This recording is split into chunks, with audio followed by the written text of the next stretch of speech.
So, okay, I'll just read us out of closed session first. All right, sounds good.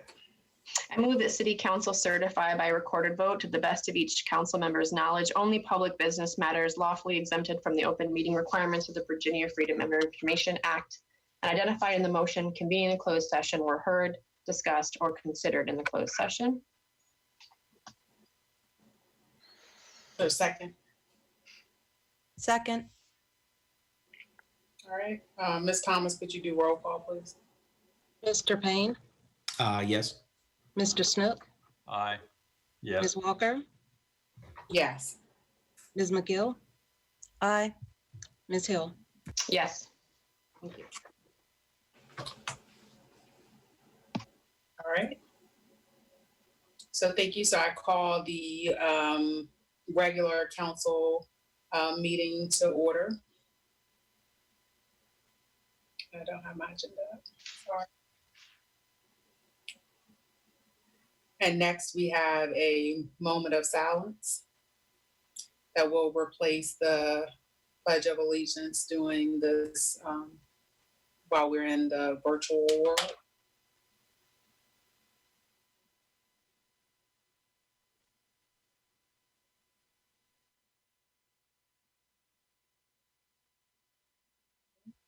Thank you.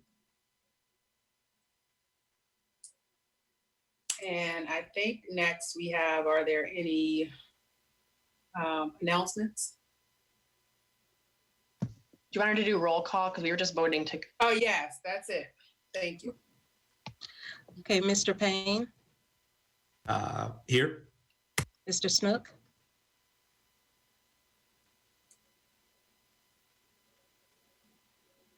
I'm Present. sorry, I see I was you. muted. I'm here.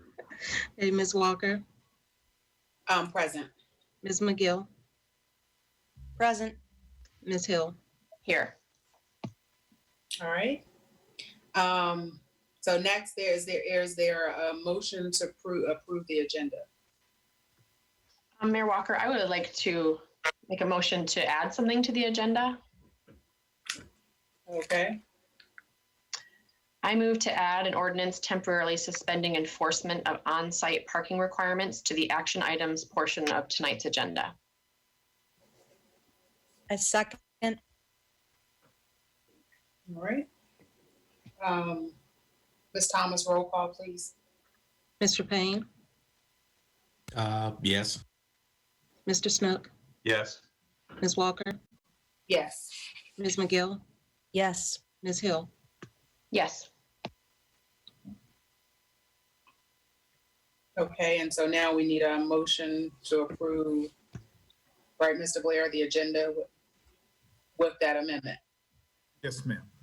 I move. Okay, go ahead. I move to approve the agenda with the amendment Councilor Hill suggested. I'll second. Mr. Payne, Yes. Mr. Snook, Yes. Ms. Walker, Yes.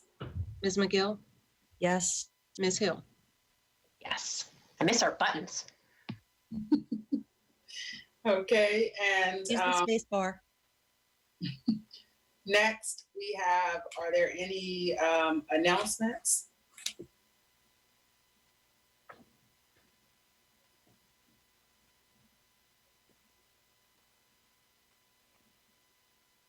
None? Okay, next we have recognitions.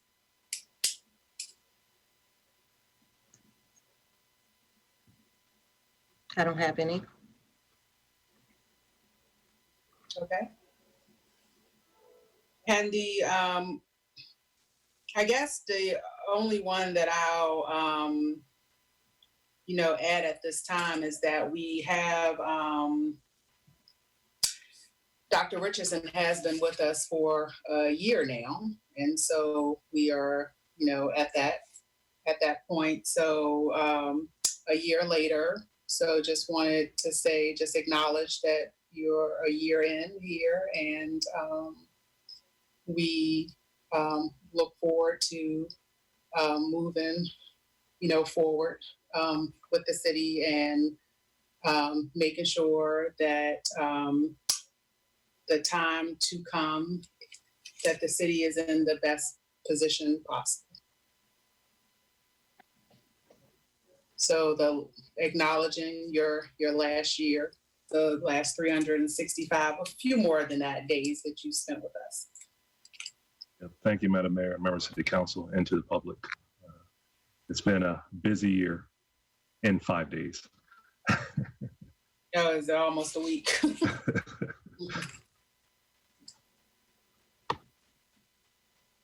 All right, and so any other recognitions?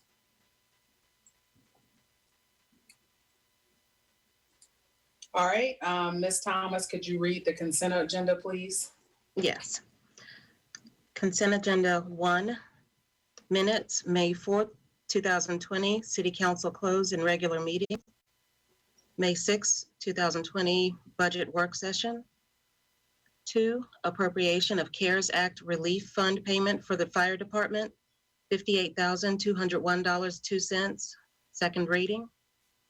3, appropriation from Department of Human Services fund balance for the Pathways Community Resource Hotline, $400,000, first of 2 readings.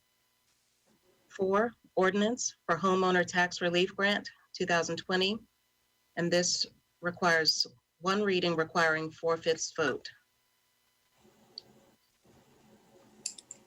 All right, and Mr. Blair, unless there are, unless someone wanted to pull that, we can just vote on it with the regular agenda, correct? Yes, Madam Mayor, and as long as it receives 4 votes, it will pass tonight. Okay, so first, let's just it up to the public. Mr. Wheeler, is there anyone who would like to speak on an item on the consent agenda? Mayor Walker, let me check. I'm going to ask our attendees to lower their hands right now for the community matters. If you'd like to speak during this time on the consent agenda, please raise your hand.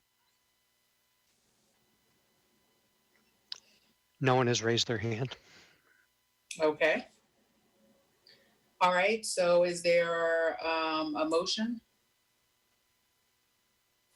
I move to accept the consent agenda. I'll second the motion to approve the consent agenda. Okay. Any comments or questions from council? All right. And the only thing I would add, for the homeowners tax relief for the remaining funds that were left from last calendar year, we do have a proposal for those funds that'll be on our June 1st agenda. And so at the end, during other business, I'll talk about that tonight, but just wanted to keep the 2 separate instead of bringing it up with this for this calendar year approval. So I'll just share that. And any other questions or comments? Nope. Nope. All right. Ms. Thomas for the vote, please. Mr. Payne, Yes. Mr. Snook, Yes. Ms. Walker, Yes. Ms. McGill, Yes. Ms. Hill. Yes. Okay. Next, we have the Dr. Richardson's response to the May 4th council meeting.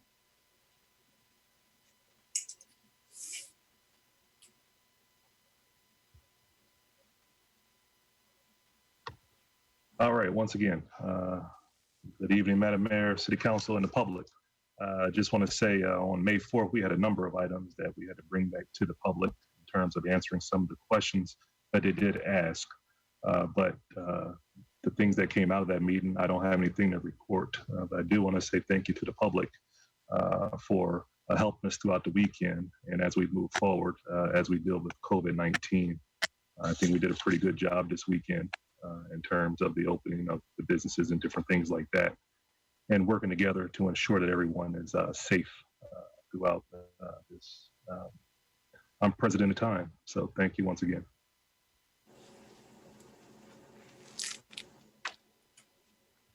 Okay, thank you. All right, so next we'll have the community matters.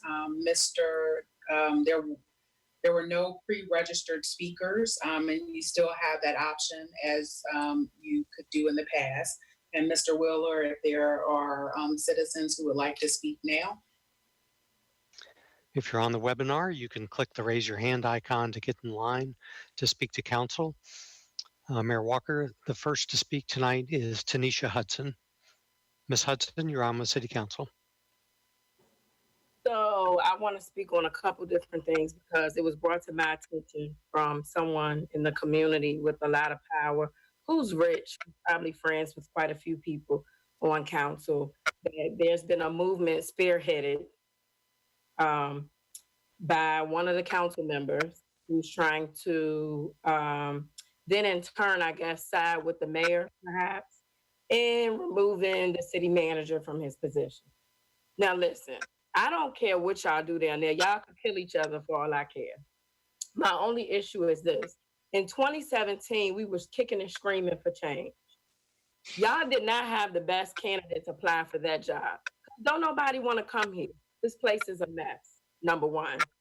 Number two, y'all just did a review on him in December and you offered him a $10,000 raise. So now you're doing another annual review, which is cool because most jobs do screen, do a little appraisal after a year. You get your little yearly appraisal or whatever in a year. That's fine. But y'all sent it out to all employees. Now, from my research, y'all never done that before, but I see why y'all had to do it because y'all got to cover up y'all tracks now. You gave them a review in December, and now you got to do it again in a year. So to not make yourselves look so foolish, you include everybody in the city. Now, before you did it, and you did send it to other leads or directors or whoever, but you didn't send it to every employee. Now, it takes more than a year on any job to really fully understand your role and what you need to do. And this with any job. We all been on jobs before. Been on my job more than a year. I learned something new every day. Y'all been council members, some of y'all, for more than a year, and y'all still have to ask questions on whether a motion is needed or if you need to vote. So the fact that people are running around here and then they call me, and I tried to call people to have this discussion with them personally that I know that I talked to, never got through. But to have this information come to me, it's a disgrace because see, this is personal. This ain't business. And this city already a mess. So for you all to involve employees when you know the inside of the city has already been a mess, even when Maurice was here, the 8 years that he served, and then the year or however many months Mike Murphy was there up until Teron got hired. It's just messy, period. And if you intend to have a political career, this is not the type of things that you need to do where we protecting some individuals on the inside and we trying to slaughter other individuals on the inside. That's just not fair. Now, I don't know if y'all need to lock yourself in a room, lay out personal issues or whatever, but y'all need to work that type of stuff out. It's other work that should be more important. I kept asking about the CAF vouchers. Nobody had an answer. Then once I get the answer, everybody said they been knew the vouchers was extended. Now, how did y'all know that the vouchers were extended? And the people with the vouchers didn't even know that the vouchers were extended. Then you have people spreading, talking to different people on the inside, mad because their friend's not there no more. Heather, I'm talking to you. I wish the video was on you right now so I could see your face. But you mad that your friend's not on the inside no more. And it's more so that he coming with your name in it than anybody. So you may be happy that you may be unhappy that your friend's not there no more. I get that part. Mike Murphy left, Leslie left, whoever left. Okay, I get that. But those people been there and nothing has changed. And you know that. You know that. But don't try to pawn Black people to do your dirty work if you're not happy. And for the Black people in the community, in City Hall, or whoever that's falling victim to it, you know better. Shame on you. If your employees are not happy, they weren't happy 3 years ago. If your employees aren't happy, they weren't happy 10 years ago. You have always had issues in this city. If you didn't get your funding in 2020 with this budget for fiscal year 2020, 2021, whatever, you didn't get it when Maurice was here.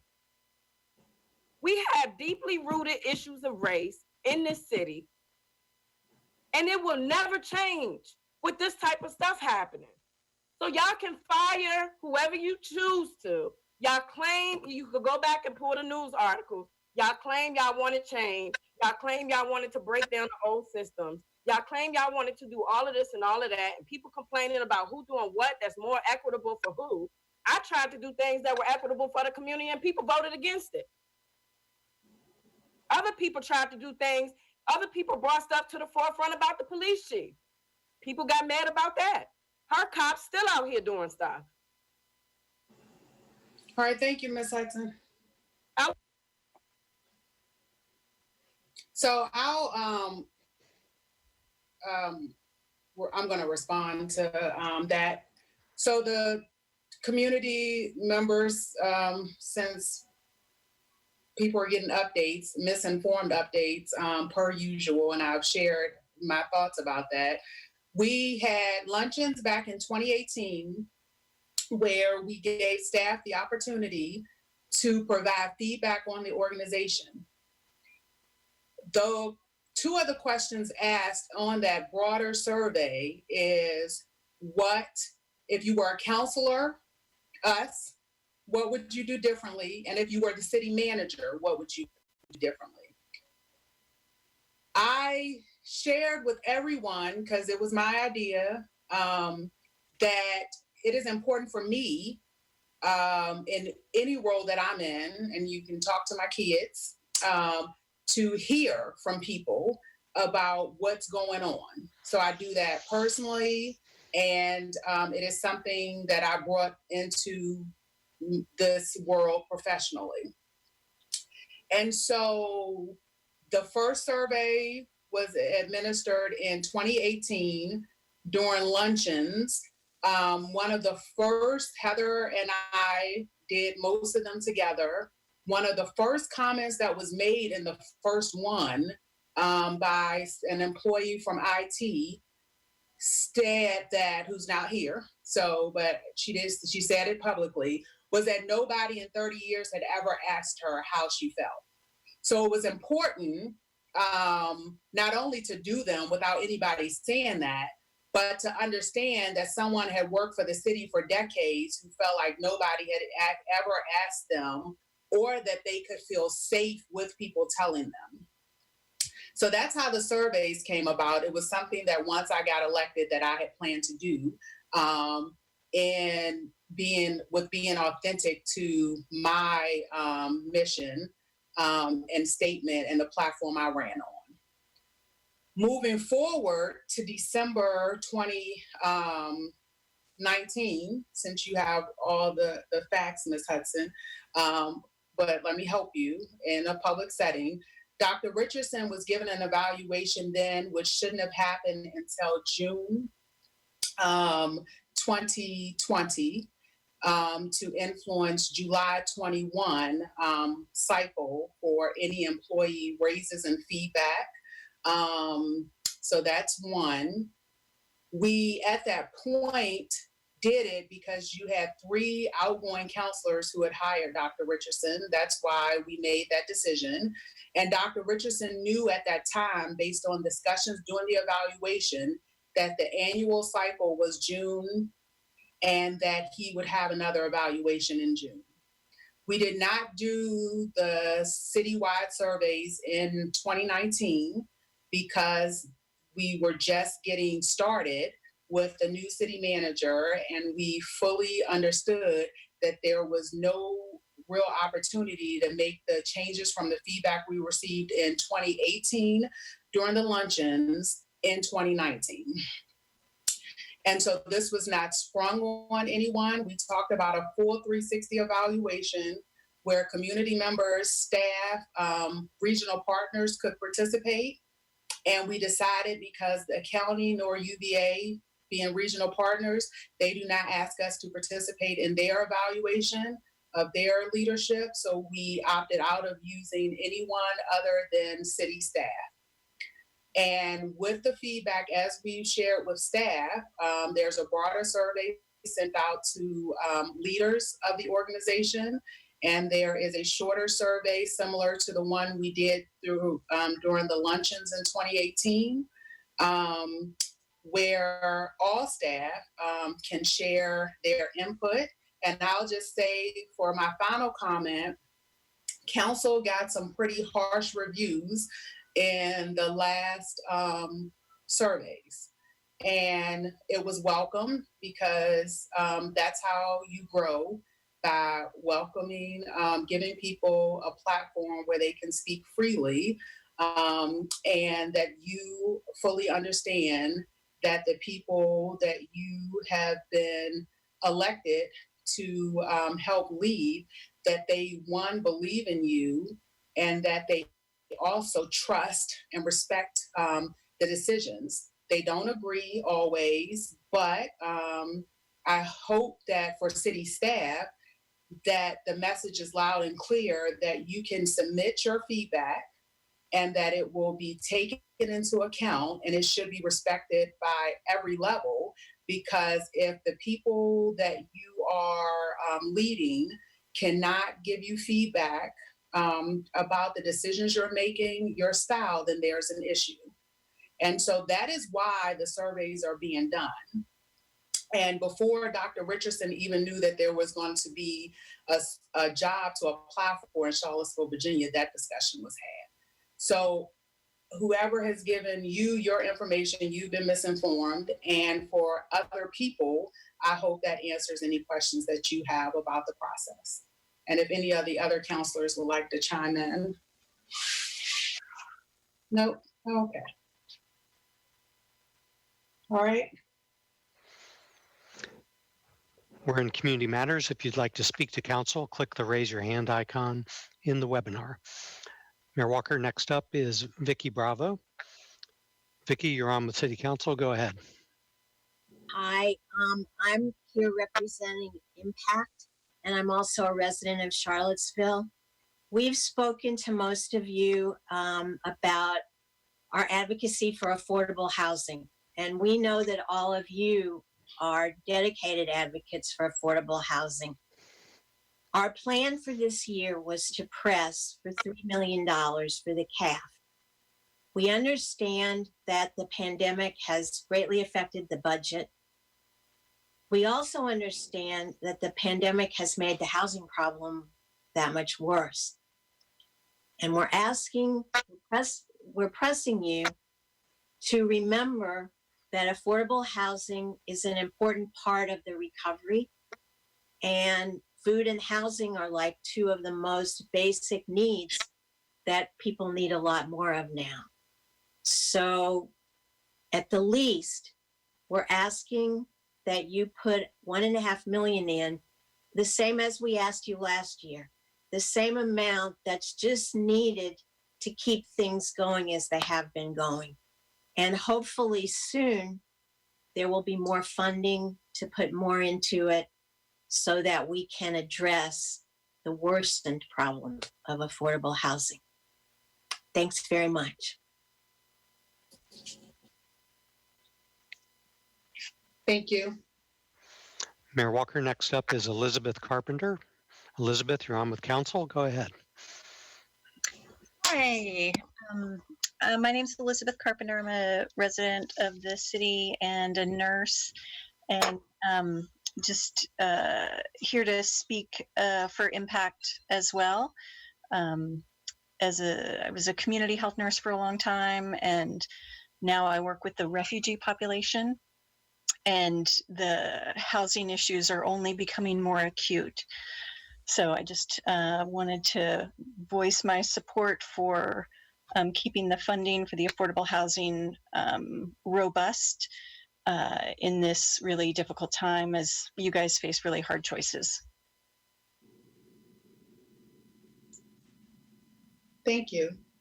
And I just want to add briefly, at this point, 1.37 million in the CAF this budget cycle, as well as 900,000 for housing vouchers. So just want to highlight that that is the current commitment in the context of substantial revenue losses.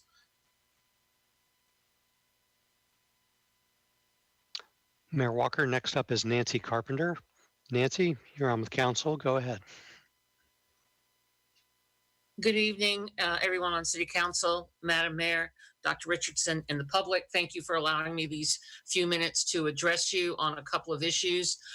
One issue that I'm concerned about, and I guess it'll be brought up a little bit later when you talk about staff time on boards and commissions, is that the Police Civilian Review Board has yet to meet. I have not been contacted recently after your work session about boards and commissions from anyone from the city in reference to the Police Civilian Review Board.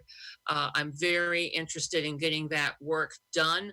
I'm very concerned about the city this year. We won't have a whole lot of outlets for folks to work off any tensions or whatever. We have a lot of newbies on the force who, may be out on the streets wanting to make a name for themselves or what have you. This is a board that germinated from the tragedy and out of August 2017. It was certainly born of that minute there. And I hope that you can certainly find staff time to be able to have that board start meeting and do the important work that it needs to do. Secondly, I know that there will be a discussion about the CDBG monies, and I hope that there will be a good discussion about I wouldn't call it irregularity, but there was a couple of task force members that did not have complete applications at the time for one particular nonprofit, and I hope that you will look at that and consider that nonprofit for some funding, whether it's 100% or not. So thank you for your time. Thank you, Nancy. Mayor Walker, next up is Don Gathers. Don, you're on with council. Go ahead. Good evening, everyone. I want to, I've got a few things to speak on. First, I want to echo many of the sentiments of Ms. Hudson. I realize that everyone needs to be evaluated, but I caution you all to temper those evaluations of the city manager and Dr. Richardson and the job that he's done in light of the situation and circumstances that he stepped into, in light of the what this last year, especially this last 4 months, if you will, have presented as you begin that evaluation process. And also bear in mind, and this is not a slight towards anyone, but the fact that as you go through that evaluation process, and none of you all have ever actually served in the capacity of a city manager. I realize that some things, some conversations may sometimes get out of hand, but we've all got to figure out how to work together for the good of the city. So I ask that as you move forward, that all that is thought through. I encourage, as Ms. Carpenter just said, to please get the boards and commissions up and running, specifically the Civilian Review Board, the HAC, and please keep that intact. The Planning Commission, the Human Rights Commission, if at all possible, let's get these people back up and doing the work that they were appointed to do as quickly as possible. And please, along those lines, find and keep the money in that was requested for affordable housing and for the CAF. I pray that is indeed still in the forefront of the budget items and the budget cycle. And if not, that some serious consideration be given tonight to make sure that is placed back. All right. Thank you all very much, and God bless you. Please stay safe. Thank you.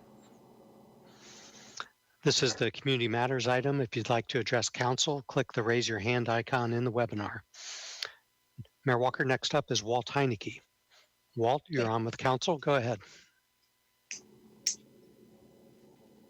Can you hear me? Yes. Yeah. Oh, great. Um, Madam Mayor and members of council, thanks for the opportunity to speak tonight. I know you have a full plate and a lot to think about right now. I have some comments to make about about affordable housing in the budget, but I'll wait to the public hearing on that. I did want to reiterate some things that have been said about getting the boards and commissions up and running, especially the PCRB. I do understand, I listened to portions of the work session, and I do understand Mayor Walker's issues about equity in revving up the boards. I think perhaps maybe the resolution to that problem is to ask those board members if they do have access to the equipment and the time and the sort of emotional and psychological space to participate right now. If they say yes, we can move on. If they say no, maybe we can give them some breathing room as they move forward. And I especially think that's important for boards and commissions like the Planning Commission, the Police Civilian Review Board, and the Human Rights Commission that are all right now heavily involved in equity issues in town. And I think a crisis oftentimes exacerbates the impacts on low-income folks and equity in a community. And I think it's really important for us to get those things moving and helping to make sure that we create the most equitable city possible. If we're going to hold off on the PCRB, getting the final appointment and getting them moving in terms of meeting, I would ask you to take this time to really examine the difference between the bylaws and ordinances that were passed by council and the original bylaws and ordinance that were approved by the initial PCRB. I think those were stronger than the ones that we have in the current ordinance and bylaws. And I think we could go back to those with not too much effort before we even start this initiative, so that we get it right from the beginning. You've heard me say this before. I think we watered down the Human Rights Commission when it was initiated, and we've spent many years digging out and trying to make it,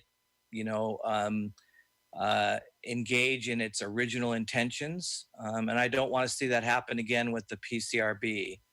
I do think three of you going into being elected were pretty solid on those original bylaws and the original ordinance. So I'd like for you to think about those campaign statements and campaign comments and about where you are now and moving forward to make a stronger PCRB as we move forward.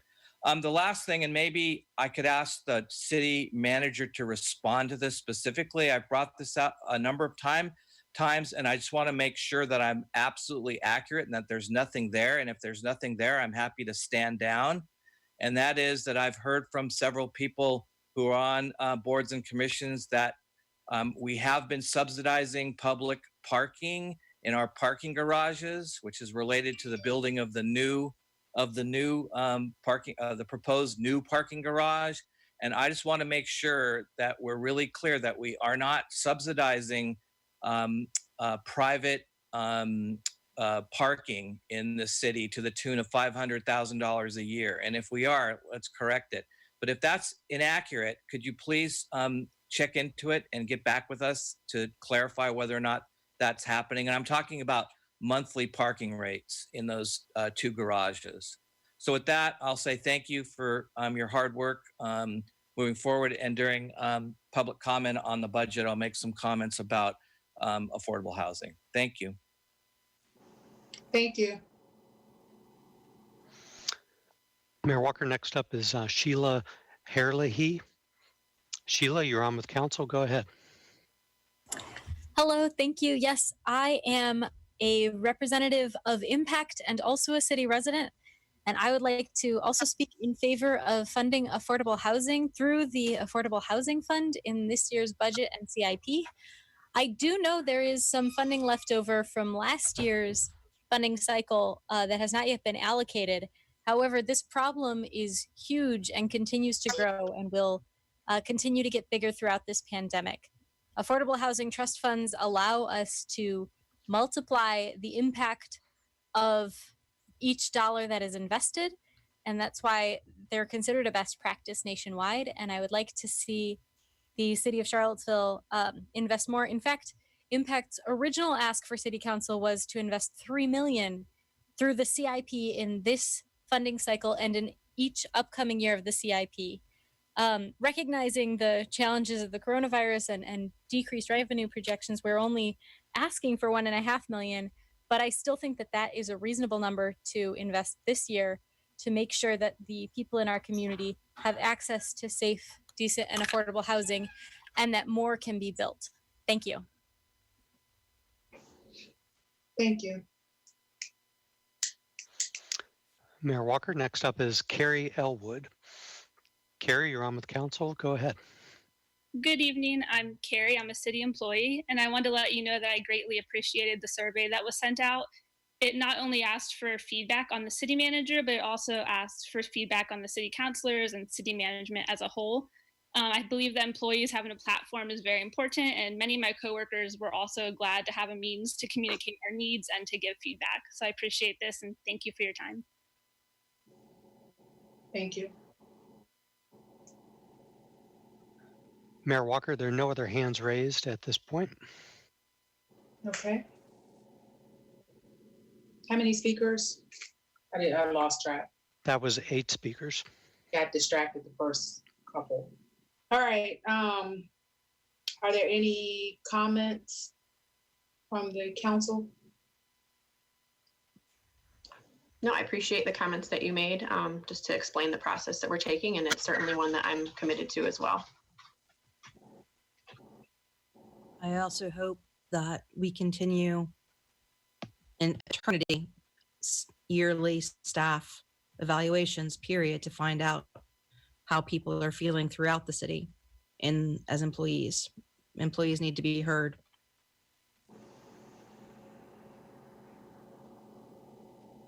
All right. No. I want to add also that I was not part of the decision that involved either the hiring of Dr. Richardson or of the setting out of the timetable for his review. But I've been involved in a number of other organizations where this sort of what they call a 360 degree look at somebody is entirely normal. That's it is normal. There's nothing unusual or intimidating about it, and it's intended to give everybody a chance to be heard. And I look forward to the results of the survey. All right. So, and Mr. Willer, just before we close out of this, has there been anyone who has wanted to speak? Mayor Walker, there are no additional hands raised at this time. Okay. Thank you. All right, so it's 7:12, so we'll continue. So next, we have the City Council proposed budget for fiscal year 2021, first reading, and Dr. Richardson will present. Yeah, thank you, Madam Mayor, once again. Just to talk about the budget and where we were, and we thought we were moving forward on March 2nd to go ahead and adopt the budget, but that wasn't the case. And we had to make some adjustments in terms of what we were dealing with today with COVID-19. As we talked about before with the general fund, we had originally proposed a budget of about $196 million. And after doing our due diligence with the revenue team as well as the budget team, and then conversations with various departments as well as other directors who help us when we're developing the budget to talk about our overall revenue stream, look at ways that we could reduce our overall expenditures, and we came down to 191 million for the revised budget. But as was mentioned throughout our various conversations was the positive impact that the zero-based budgeting had on developing that revised proposal, because we were already looking at our overall expenditures, working with different departments, and talking about how we can look at overall reductions and reducing things and then pushing things out into later years, but actually identifying the overall expenditures and what you're planning to spend within that fiscal year, rather than doing a percentage escalator each year. So with that said, this is the revised budget at 191 million, which is a difference of 5 million, 5.4 million, which we were actually proposing in the original FY21 budget. So here we are today at this point of doing our first reading of the revised budget for FY21. And I'll stop there. And if you have any questions before we move forward, we can, but we'll answer those. But as we mentioned before, with the rapid onset of COVID, this was truly a challenging fiscal year in terms of creating one budget where you think you're going to be able to do, then you come back and you have to do a revised budget. And then before we get done, actually, as soon as we get done with this one, we'll actually start jumping into the FY22 budget. So it's going to be a lot of work as we move forward. And as we talked about before, as we move into the next fiscal year, we'll be talking about budget amendments and those things as we move forward, as well as having those discussions with the council if our overall revenues start to dwindle or they start to increase about what we need to do. And then on top of that, as we discussed, was looking at the various departments and the various budgets that they do have, look at areas where there are cost savings or where expenditures aren't going to be used as planned. We'll be able to move those around the various departments that need those additional funding dollars to be able to move us forward within fiscal year 21. And we're all hoping and praying that when we start the FY22 budget, that things will start to shape up a little bit. But we still aren't out of fiscal year 20. We're still waiting on our end of the year numbers to be able to see where we're at and see if our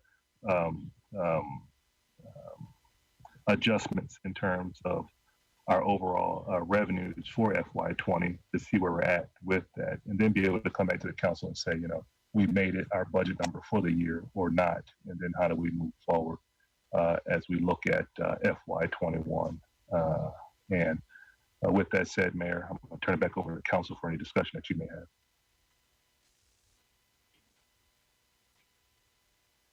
Thank you. Are there any comments from council? Can I ask a question? It's related to like the bondable projects, because I know we've gotten a lot of questions specifically around the Belmont Bridge. There's been some questions around some of the schools' bondable projects. I understand that there was a hold of like 30 to 60 days where we were just kind of in a pause trying to reassess. But if we are going to go back out into the bond market, what is the status of those bondable projects actually getting funding to move forward, or what are we still saying has to be on hold?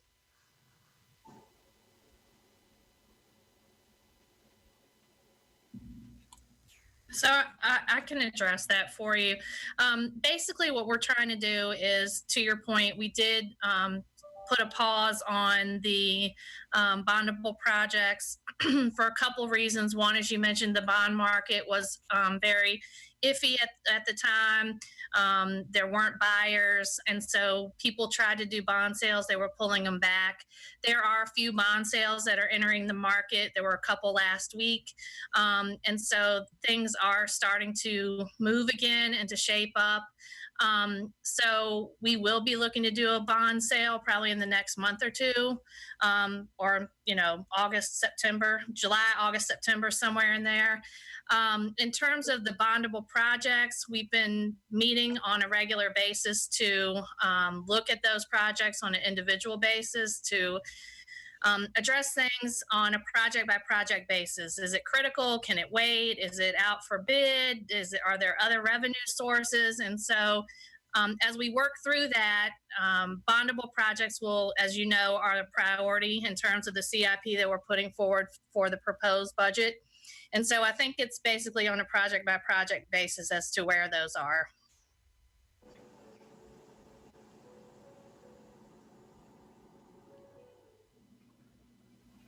Any other questions or comments?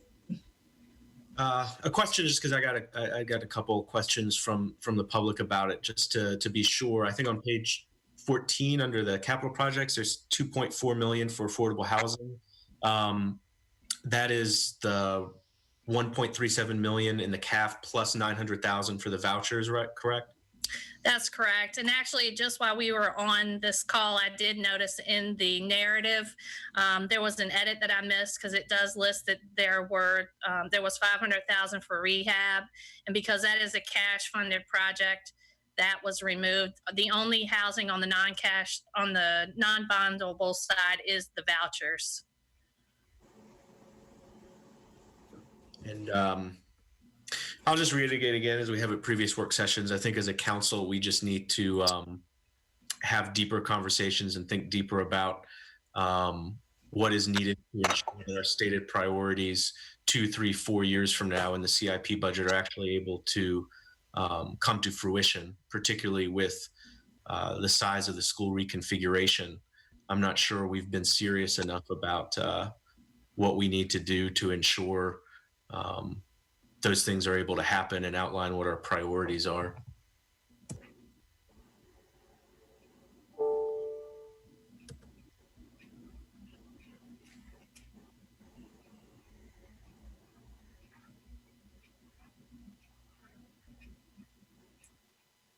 Okay, any other comments? All right, let me get back to my screen. So we're just moving this to the consent agenda for June 1st. Okay.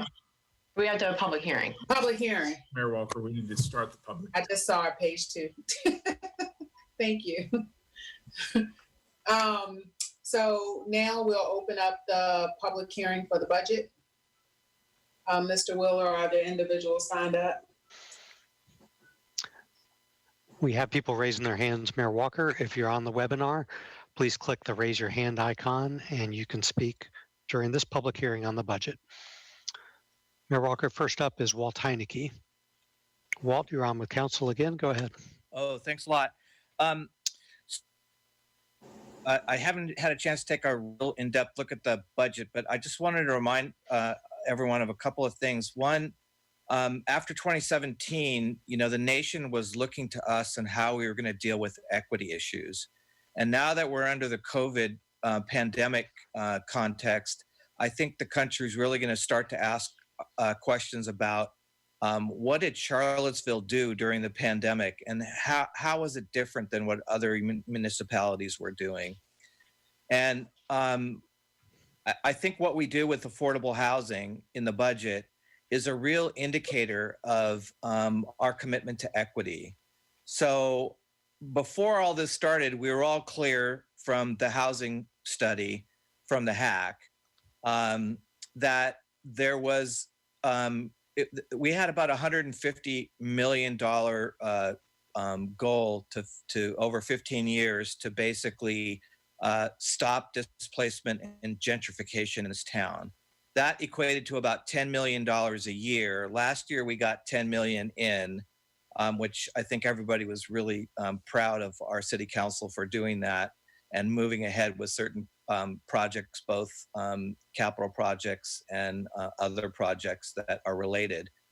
And I just wanted to reinforce the idea that when we move forward, I know you're going to be under significant pressure to make a lot of cuts when you lose $5 million in a budget, that we come up with a way to prioritize the way we make those cuts using, certain values and commitments to things like equity.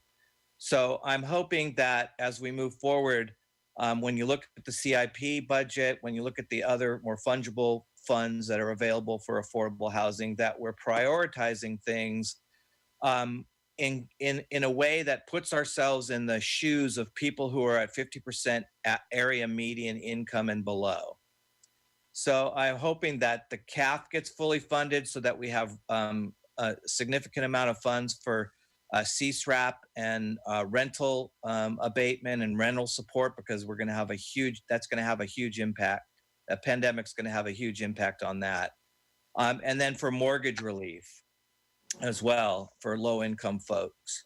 So I'm hoping that we can figure out a way to prioritize the cuts in a way that maximizes on equity and maximizes on a narrative that we need to be able to tell to the rest of the country about how we stood up and reacted and responded to white supremacy and racism in our country and in our community.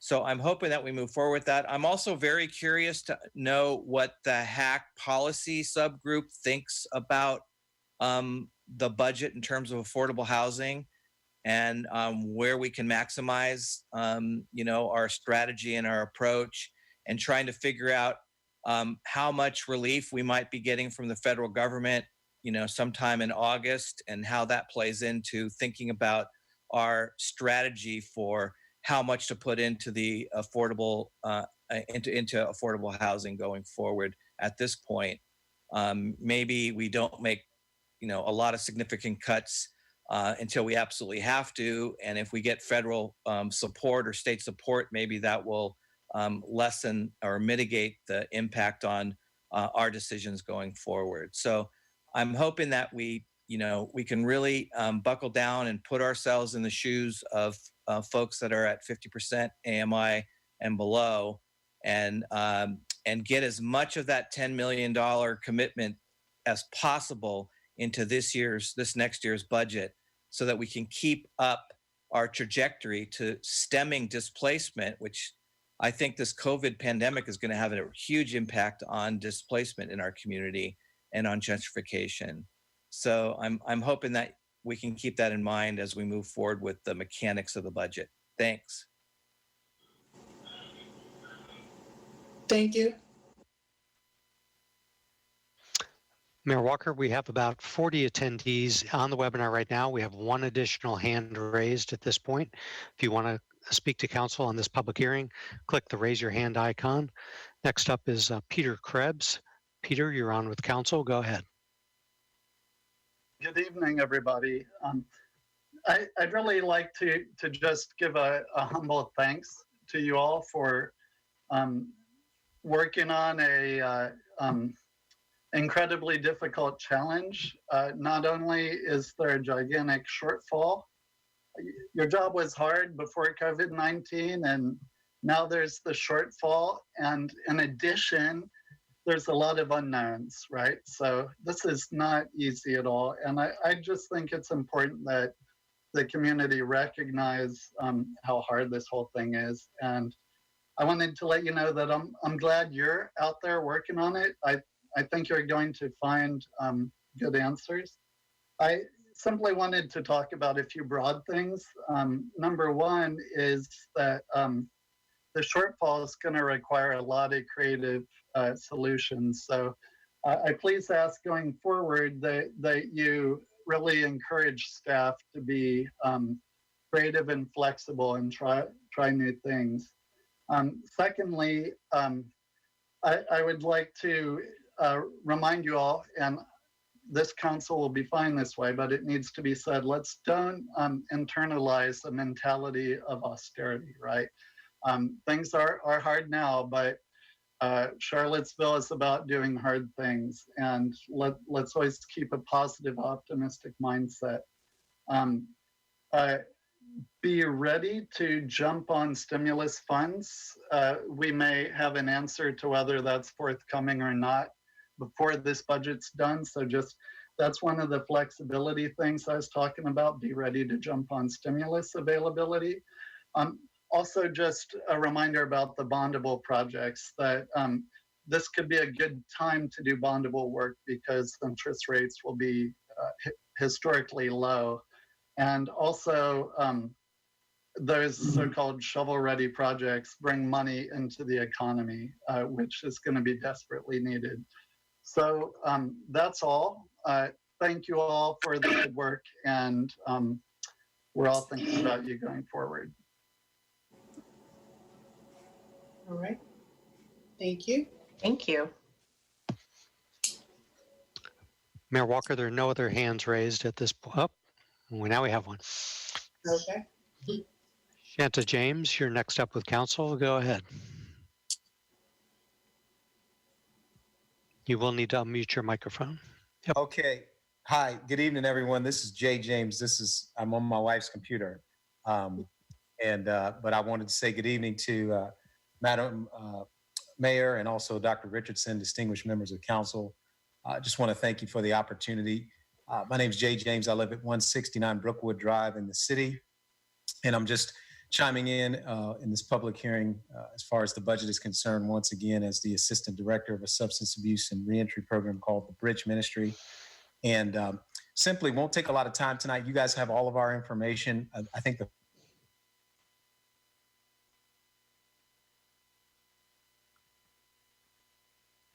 Jerry, you still there?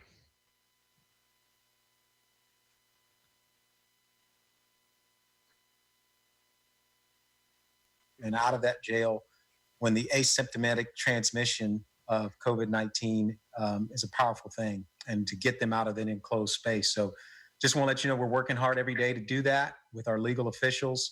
We have 40 bed spaces reserved, and we're going to accept everybody who wants to come to the program that our legal officials will permit to do so. So we're doing that. And then lastly, we are so grateful for the opportunity that you all put out for nonprofits to apply through the community fund with COVID-19 specifically. So we're working hard on that opportunity too. So again, not to take a lot of time, we know there are young men in that jail who need a place to go, who would be dealing with residence instability and some of the things that you're even talking about in the affordable housing discussion. So we can help with all of that, make sure that they leave our program with a guaranteed employment and that they become productive citizens with this unique opportunity because of what's happening with the virus. So just thank you all for considering us and for giving this opportunity to apply in certain areas. And we're just hopeful that as you consider that there's a potential for us to work together to change these lives.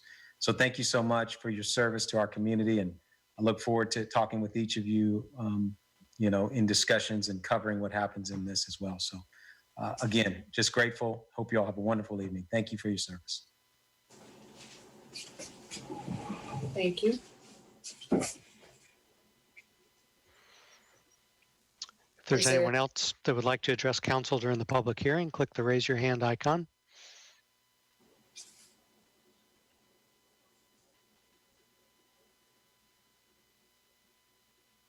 Mayor Walker, there are no other hands at this time. Okay. All right, so we'll close the public hearing. And I'll just, Mr. James also spoke at the last, on the 4th. You went out a little bit there, so if people wanted to hear the full message that you said, just wanted to let them know that you talked a little bit about the Bridge Ministry and its efforts during this time at the last meeting so that they could hear it there too. Are there council opening up for discussion?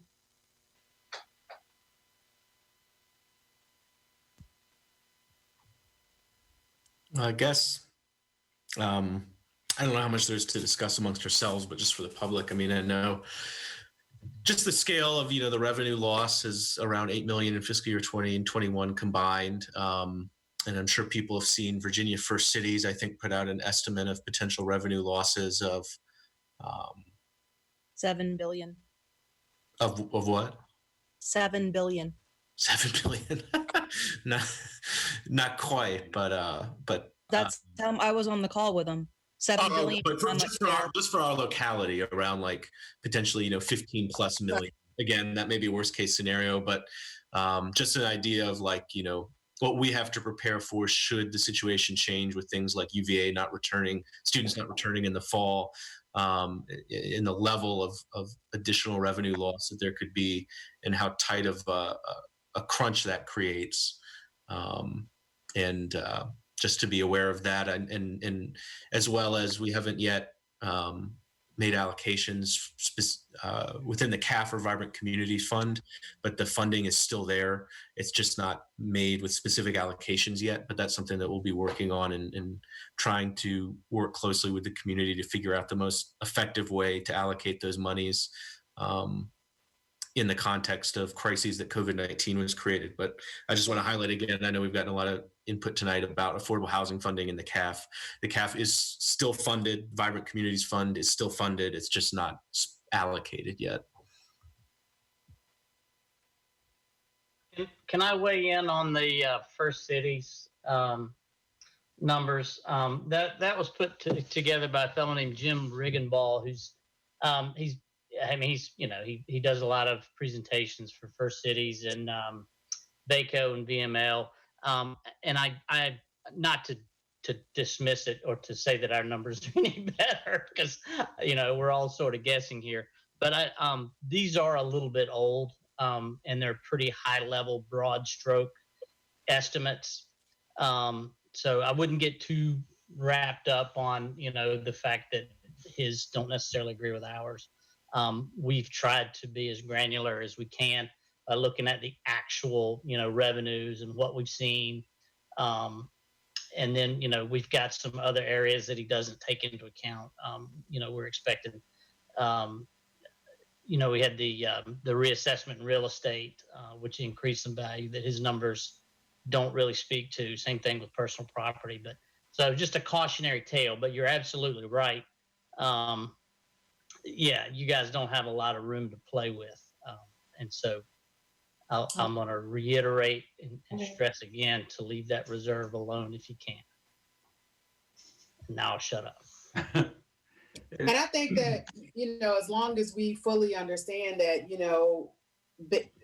that we'll have to amend, we've had that discussion and look at, the budget based on the circumstances that are presented as the, fiscal year starts and, based on whatever climate that we are, faced with. So we all are well aware that this is just, a step in the process and not the final step.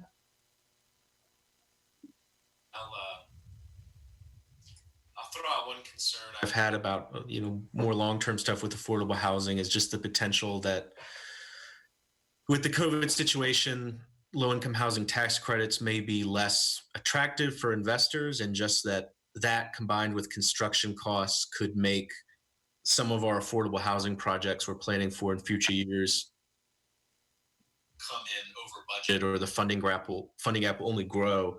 And I just think that's another area where we need to, start as a council, start thinking in, a multi-year time horizon for what may happen there and what we need to do to ensure that we're able to meet those funding gaps for public housing redevelopment in Friendship Court.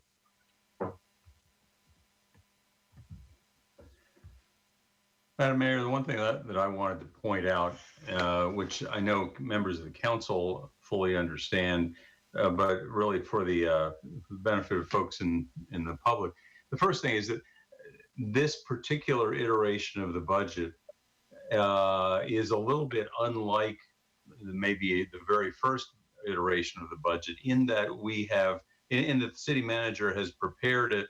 Although it feels very much like the March 2nd budget, just minus $5 million, it is in fact the product of a great deal of public input and a great deal of input from council.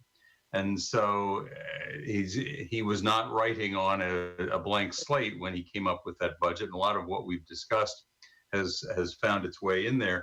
But the real issue is still going to be, we don't know what the shortfall in fiscal year 2021 is going to be.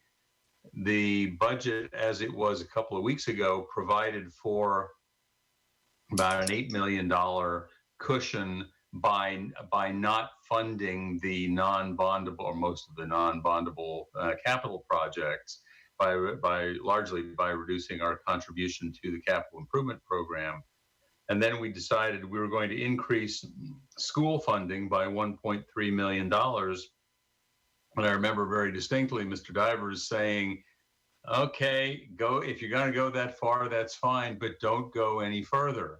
We just don't know what's going to happen next fiscal year. And the $8 million that they had in reserve that is now more like $6.6 million,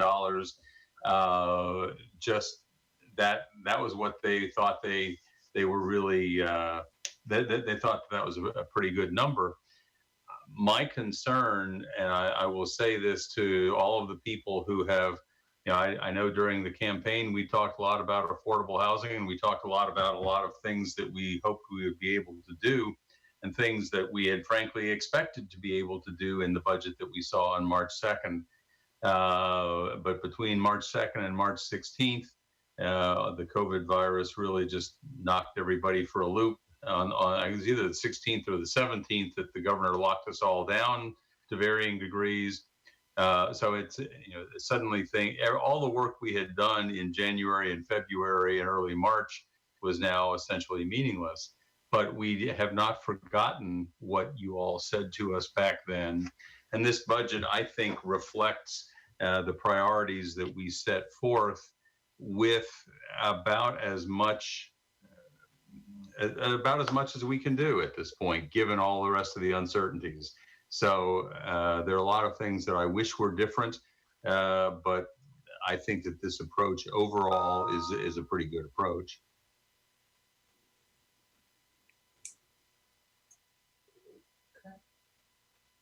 Any other comments?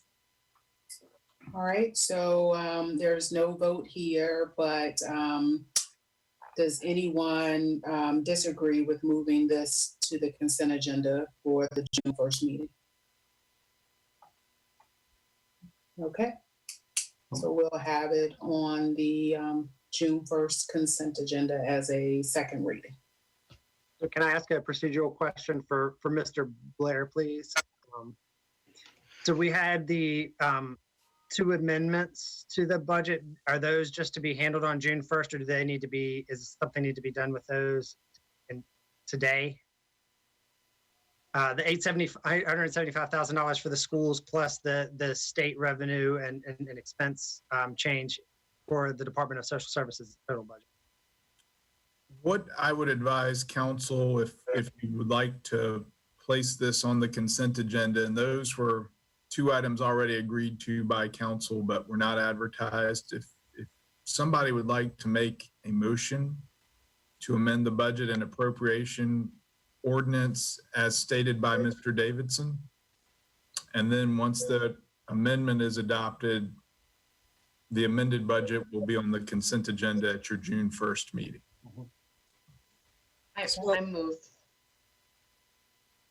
I'll second the motion, but I have one question. That is, Mr. Davidson talked about 875, and I can't remember now because of the way the schools and the city account differently for the $468,000 that had been the appropriation for the gifted teachers and so on. Is that 468 in the budget at this point? Well, that had been. Yes. That was the original proposed budget that we put in front of you, and so now this would add that 875 to that. So Okay. That was already accounted for. Yes. So as long as we get to the 1.3 million that we talked about at the last meeting, we'll solve the terminology differences along the way. Okay. We're there. I second the motion. Okay. Ms. Thomas, could you do roll call for vote? Mr. Payne, Yes. Mr. Smith, Yes. And this is for the amendment. So yes. Yes, to amend the budget. yes. Ms. Walker, Yes. Ms. McGill, Yes. Ms. Hill. Yes. Thank you. Okay. And so now the budget will be on the June 1st consent agenda. All right. Thank you all, and thank you, budget team and staff for all the work. Everybody that's participated, all the directors, everybody. Ms. Shelton, all of the work you all all have done for this budget and dealing with our back and forth and all the questions and comments and 221s and really navigating it during this virtual world that we're in. So really appreciate it.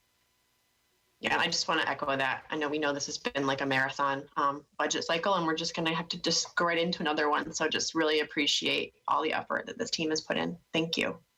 Thank you. Please schedule at least one day off soon.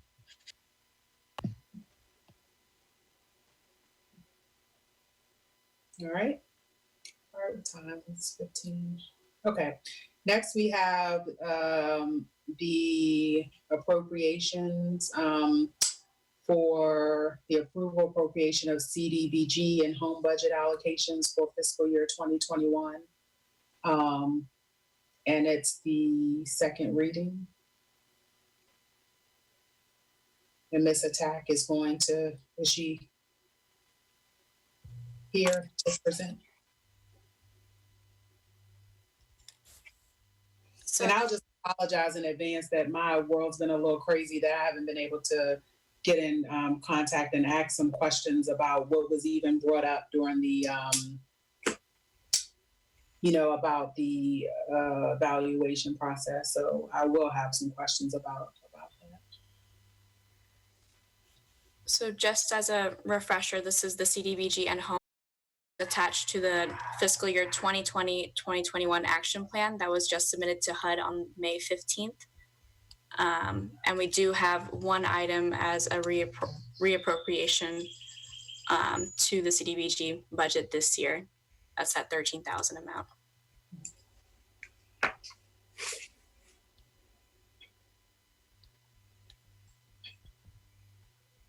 And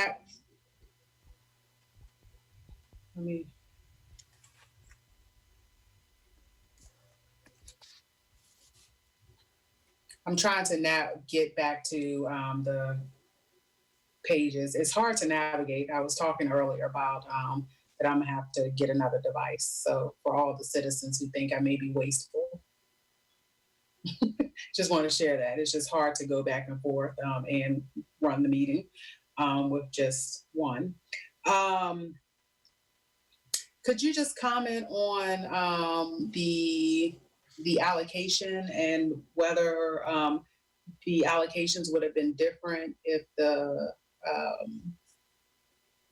application had been that the evaluators received had been different? So I did reach out to all the task force members and asked them if they wanted to reconsider grading the applications again. And I heard back from 4 of the 9 members saying that they would like to keep the original funding recommendation. And that were those 4 of 9, including the 2 who received an incomplete? Yes. Okay. So 3 did not respond? Yeah, I didn't hear back from the remaining members. Well, you said 4 of 9 responded. So 5 didn't respond, or did I miss something? No, you're correct. It's the remaining 5 who didn't respond. And 2 of the 4 were the 2 who received the incomplete application. Correct. Okay. I think it's 4. I thought I understood it to be 4 responded saying they were fine with it. The 2 who did not respond, who had not received supposedly the complete application, they did not respond. Is that correct? No, they ended up replying back again saying that they're okay with the original recommendation. Okay. I misunderstood then. Okay. No worries. All right. So, and I can't find that page. So, council, is there any further questions or comments?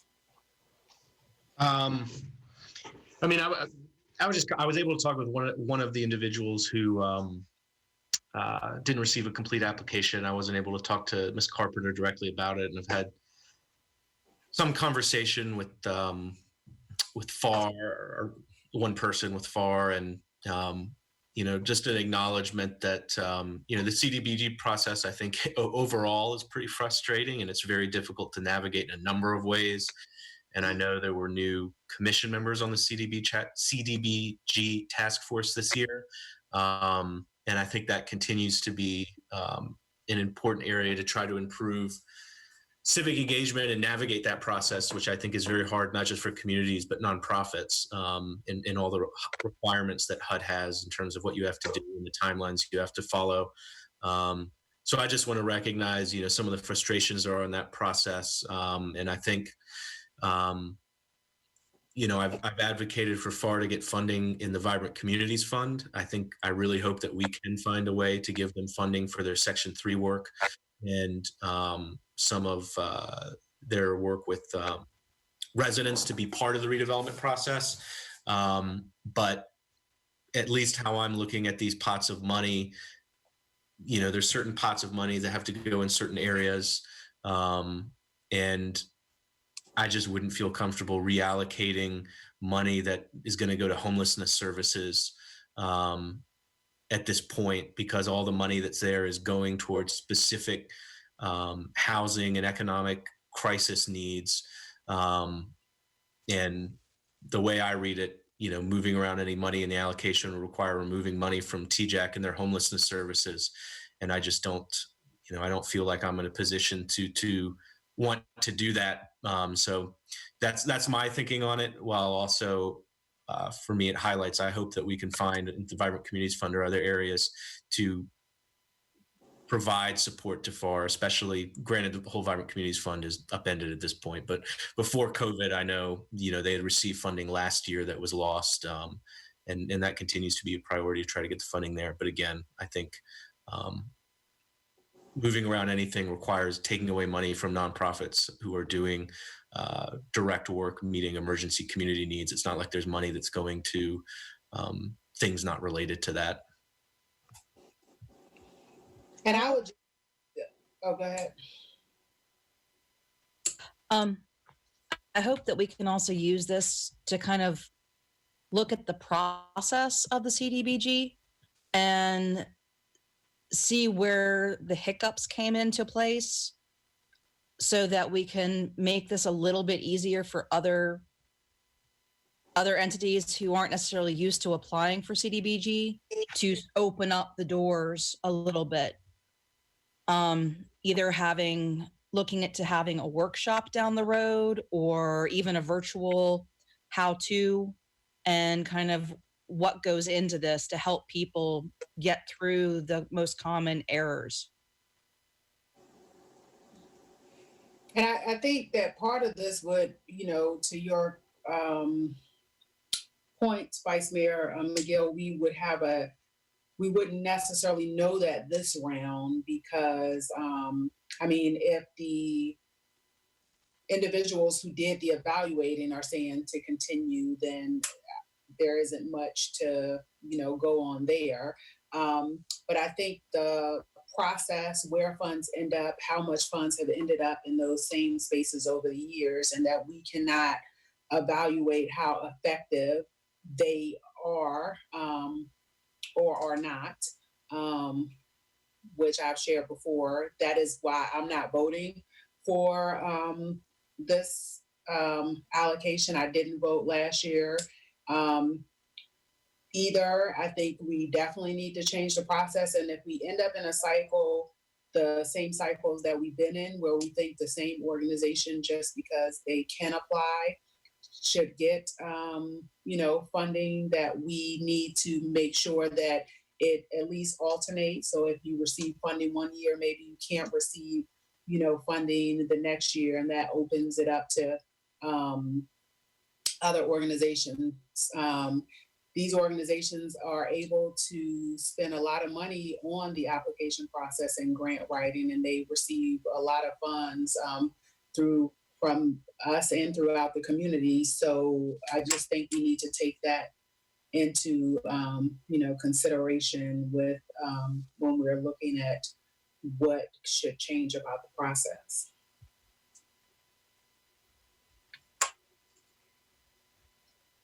So procedurally, Mr. Blair will just make motions on each appropriation and vote on them individually? Yes, ma'am. Okay. So I'll start with the first one. I move. Oh, could you? Oh, go ahead. Second, because I'm just trying to get it back up so I can see make sure I'm clear. I guess a question is, what's the timeline for when, I know this was answered last council meeting, but I just can't remember the timeline for when the unallocated priority neighborhood money sort of goes out and when that separate steering committee comes together to decide how that roughly $200,000 gets allocated. So for the Ridge Street Priority Neighborhood Task Force, we're just waiting on the remaining applicants to be appointed in to have a more rounded committee. Once we do have those final appointments, then we can go ahead and get the process started. Yeah, I'll leave it there. And similarly, you're going to have a process you're following for these COVID funds that have come through for the regular CBD task force. Is that right? Yeah, so the applicants for the COVID funding did meet with me prior to submitting an application, and we went over the HUD requirements, application requirements, and what the task force looks for when they're grading the application, and we went over the rubric itself. So I did receive all the applications for the COVID funding today, and we'll begin the grading process for that. I'm just curious, how many applicants did you receive? Applications? It was about 5. Okay.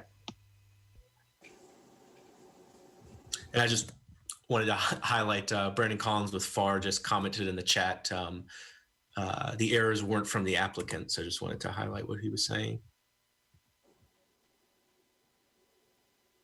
About the application process.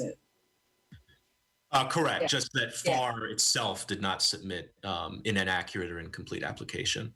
Yes.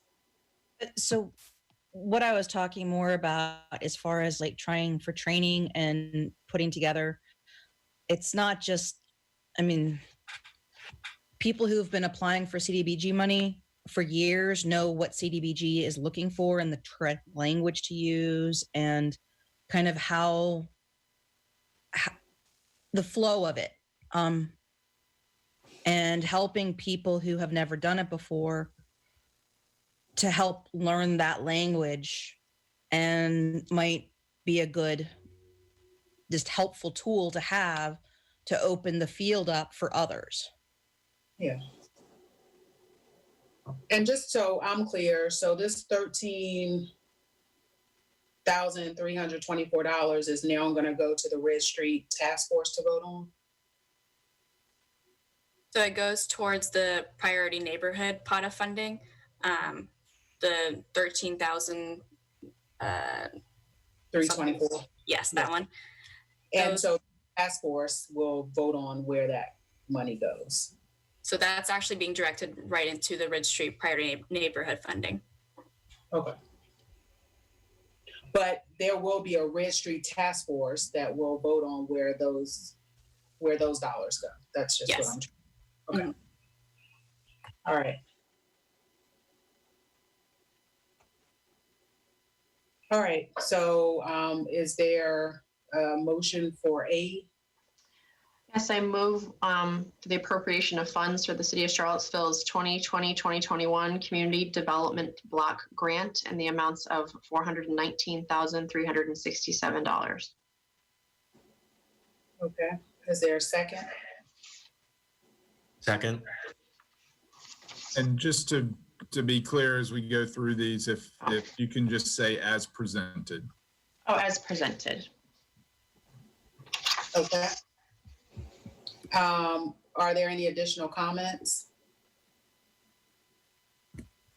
And I agree with a couple of these, and I think that those organizations have displayed that they are doing great work. And I think if we had a solution and measurements person in place that would be evaluating the effectiveness, that it would show. And some of the others I don't agree so much, so that's why I'll be voting no for this, and just want to comment there.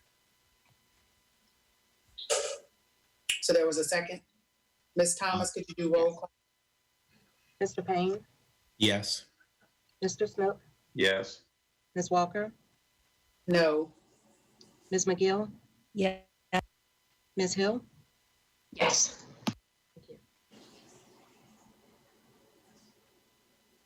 All right. B. I move we appropriate funds for the city of Charlottesville's 2020-2021 home funds in the amount of $127,210.56 as presented. I second. Okay. Ms. Thomas, roll call. Mr. Payne, Yes. Mr. Snook, Yes. Ms. Walker, No. Ms. McGill, Yes. Ms. Hill. Yes. Thank you. Okay. And C. I move we appropriate the amendment to the Community Development Block Grant Account reprogramming funds for fiscal year 2021 in the amount of $13,324 as presented. I second the motion. Any comments? So I'm going to vote yes on this because I agree with Red Street being a priority neighborhood. So A in the A of A that we voted on initially. And I'll highlight again, last council meeting, I think this area was the most contentious discussion about in the past, this priority neighborhood money being used for sidewalks or infrastructure rather than issues related to, immediate community human needs. And so for those who had concerns about how that had been allocated in the past, I think it'll be particularly important to pay attention and get involved in that task force that will allocate this money, because at this point it is unallocated. It's not going to sidewalks, or we don't know what it's going for. But if the priority is a different kind of allocation, the opportunity exists to pay attention and get involved in that process and steer it in that direction. And so that's what I'm hoping, that this will just help that be more strategic in what that funding goes for, and hopefully the public, since they can participate, and we can figure out a way to get feedback, even if you were not appointed to the task force. And the June meeting, one of them, we will be appointing the final 2 members to the task force. And so I hope that every task force member encourage other individuals to participate too, because that's the only way for some of the changes that people have expressed for them to really happen, is through participation, to make sure that you are being heard. All right. So there was a second. Is that? Yes. Mm-hmm. All right. Ms. Thomas. Mr. Payne, Yes. Mr. Snook, Yes. Ms. Walker, Yes. Ms. McGill. Yes. Ms. Hill. Yes. Thank you. All right. So thank you. We will, do we then vote on what the task force recommendations? Yes, right. We'll see those. Yes. Okay. Yes. All right. Thank you. Thank you. Look at us wrapping it up. We have the thing that we put on the agenda at the beginning of the meeting. Oh, I know. We still have one more action item too. Okay. I was just happy for where we are, but it is 8, so we'll take a break and come back. So we'll come back at 8:18. Just 15 minutes. Okay. All right. Thank you.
So, Mr. Wheeler, are you there? Yes, Mayor Walker. And Dr. Richardson, are you? He is coming back to council chambers. Okay.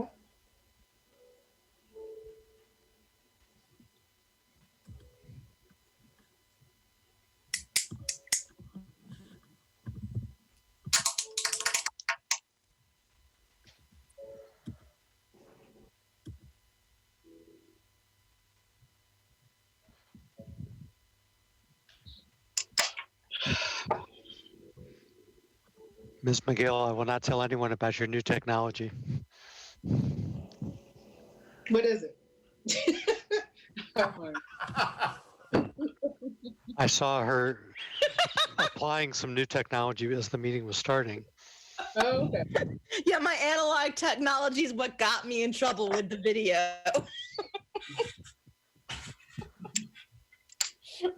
I took it away.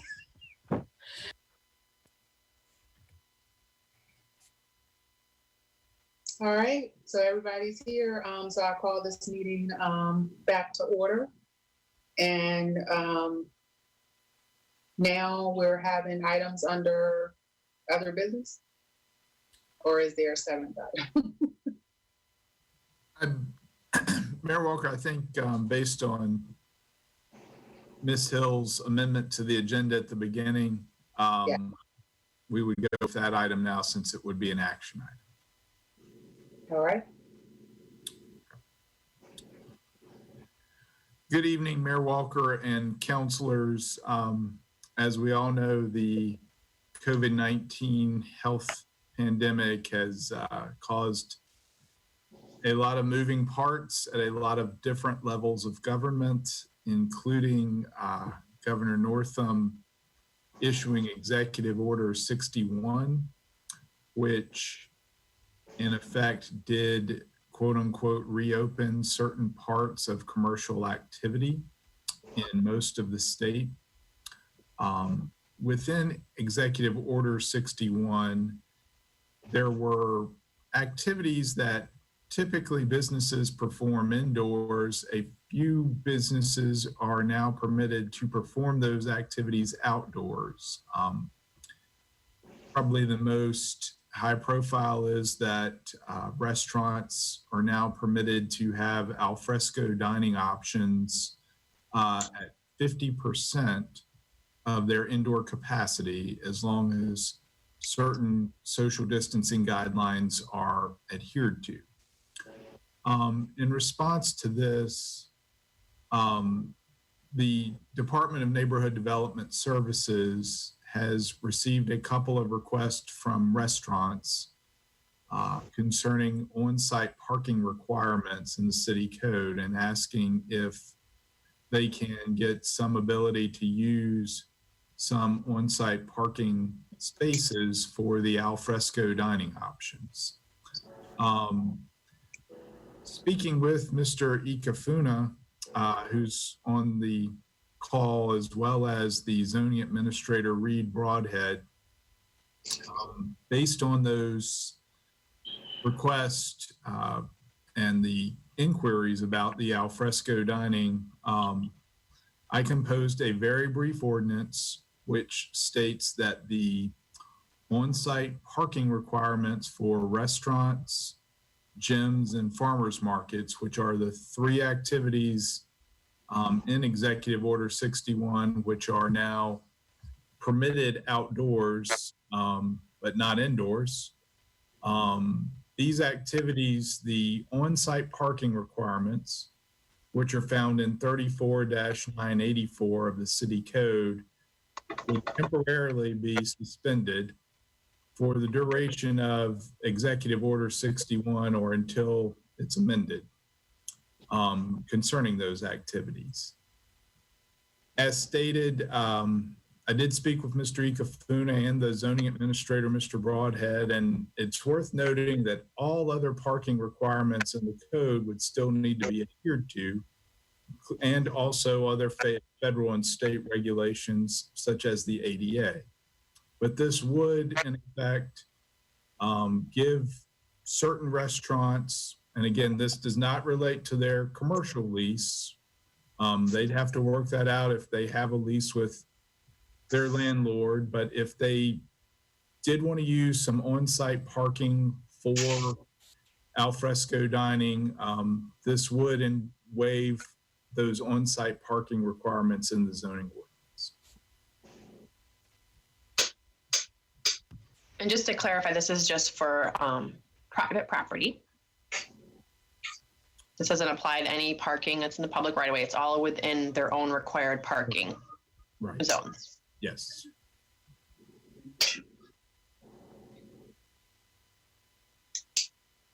Okay. Are there any other comments or questions? So I guess it's a blanket for just all local restaurants, businesses, and it just means they don't need to maintain a certain number of parking spaces, so they can use them for any other use, in this case, to put tables and chairs, most likely. Yes, sir. And Alex, I don't know if you're on the line, but if you have anything you'd like to add. Yeah, thanks, John. Good evening, councilors. Yeah, the essentially what Mr. Blair is proposing, it's in keeping with what the governor noted as part of the opening process. And it essentially provides restaurants and related businesses the opportunity to reopen and then get going with their businesses. On a related note, they still have to provide ADA access and the separation of vehicular movement and pedestrian movement. They still have to take care of those requirements. But by council approving this, essentially council is assisting the businesses in terms of restarting their operations.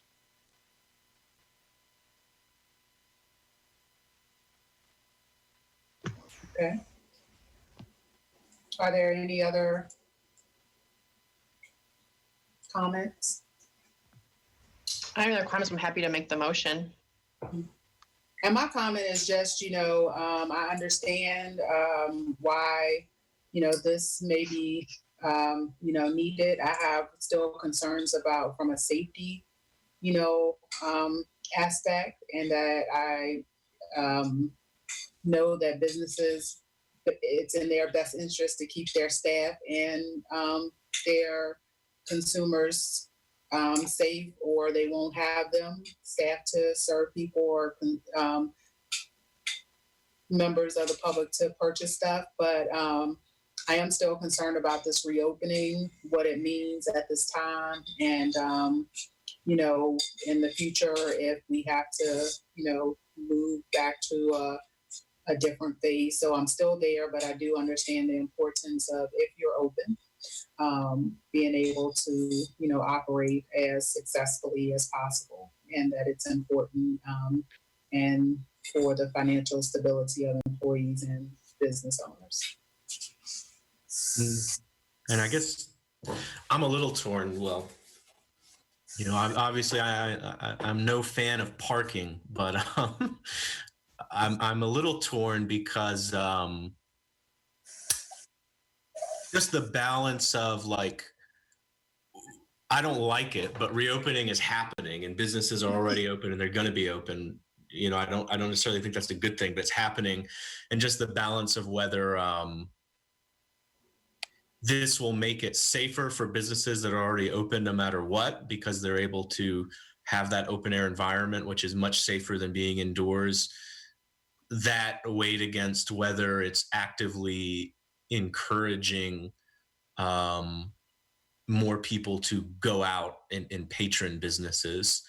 I think I lean towards supporting it because on balance it may help public health from the perspective of people aren't going to be in that less safe environment of indoors, since businesses and restaurants are opening no matter what already. But I do worry that these and other actions just create more of a public perception that things are returning to normal, and that may lead to more people going out who otherwise might not. Mhm. Yeah. Those It's are not. very- yeah, this isn't over. And I mean, we've already seen like the, areas around university packed around graduation. Yeah. And emotional events, like that, it's really hard. I've had to have those conversations quite frequently with my family, who would like probably to duct tape my mouth also. But it is important. Like, it's hard for people to, remain kind of firm in their commitment when any kind of emotional emotions come up. And so limiting settings where they are expressed. I mean, I saw some, concerns with our own high school graduation and what the pictures look like, which it meant that physical distancing was not happening. And so anytime you put people in those settings, it's a real challenge, and you just have to, hope that we're not learning these lessons the hard way. And that's what I hope. Yeah. And again, I mean, I think I lean towards supporting it just because, unfortunately, a lot of people, I think especially a lot of younger people, are already going out and are going to go out no matter what, in the hope that this opens up safer seating and business arrangements rather than being inside, that maybe may make it slightly less bad, but I don't know. Yeah, no, what I've been saying is take out and tip well if you're able to, right? And so that's how I have been sharing and ending a call that takes care of the wait staff, and you're still, patronizing the business. And I guess that's the only thing that that I've been sharing with people. And we know as the weather change, and we've had a hard, winter in terms of just the level of stress, and you have beautiful days and people want to be, out, and the sun, they're feeling better because of that, but you just don't want to end up in a situation where you're paying for it later. And I just think as long as we can keep having in the, talking to people around those lines, when we have communications on social media, phone calls and stuff, then at least we're still getting that message out. But I don't think not voting for this is going to prevent people from going out. Yeah. And it's beyond this, but I definitely continue to worry about the situation with all the employees at businesses that are reopening, which realistically many employers are just not going to follow those guidelines of providing enough PPE or guaranteeing that employees are able to maintain proper social distance, have time to wash hands, etc. But that's the nature of it. Yeah. Let me just say, I'm in favor of this, although I think it's, frankly, one of the reasons perhaps to be in favor of it might be because it probably doesn't do a lot of good. It probably doesn't do very much, but it's something. And I think there are a couple points. One is, I firmly believe that an awful lot of people at the national level and probably even at the state level are underestimating the amount of pain we still have to go through here. On the other hand, there are some activities that I think we can say with some confidence are probably not unsafe.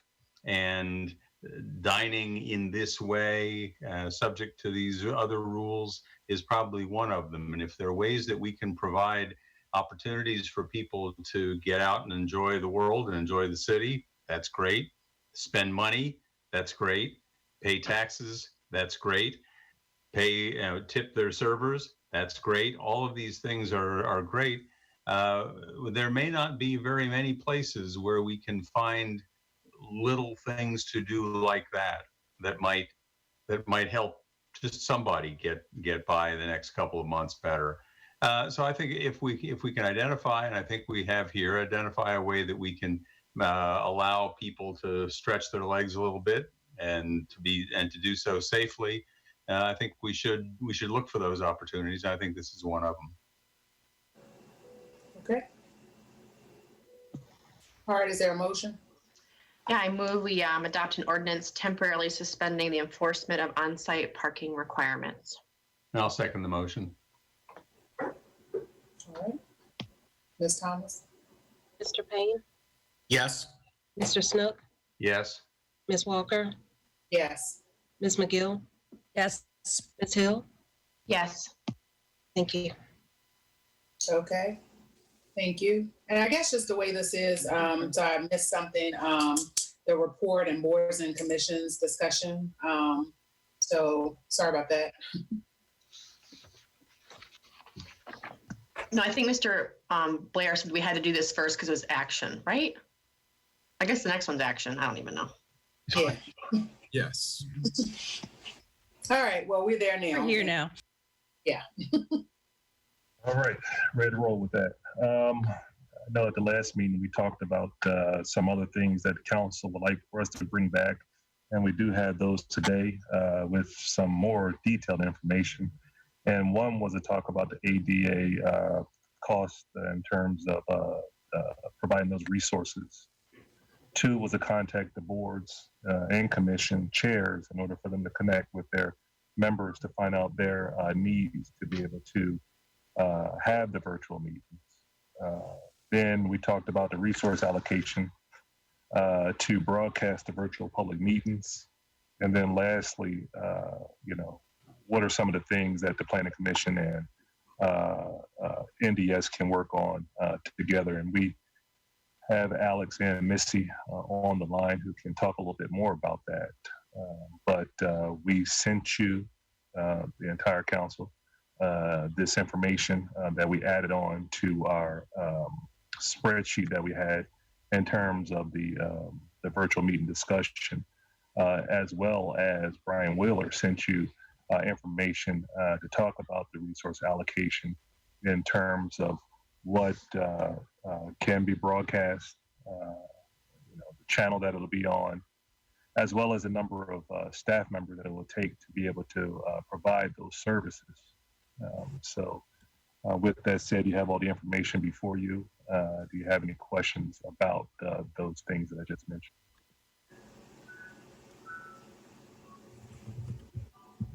Okay.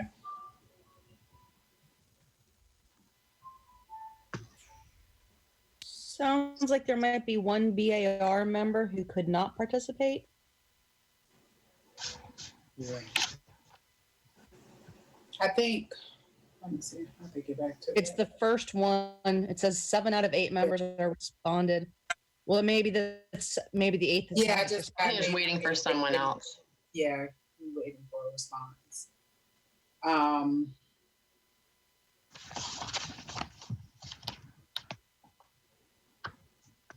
And so, Mr. Blair, just another, are we just approving like the dates that have been specified here? Or are we just saying that they can meet moving forward? Right now, you're really, in effect, authorizing staff for these dates that are before you. But, and I think, obviously, some of this is going to be dependent on the how this pandemic continues to play out. But I think right now, tonight, it's just the city is authorizing the board, the staff, Mr. Wheeler and his staff, and any other staff members to staff these boards and commissions for these specific meetings. But as stated, I guess, at the last meeting, again, if any of these boards or commissions had a COVID-19 specific need to meet, again, they do have that authority to just do that anyway if the need is just purely about the COVID-19 response. Okay.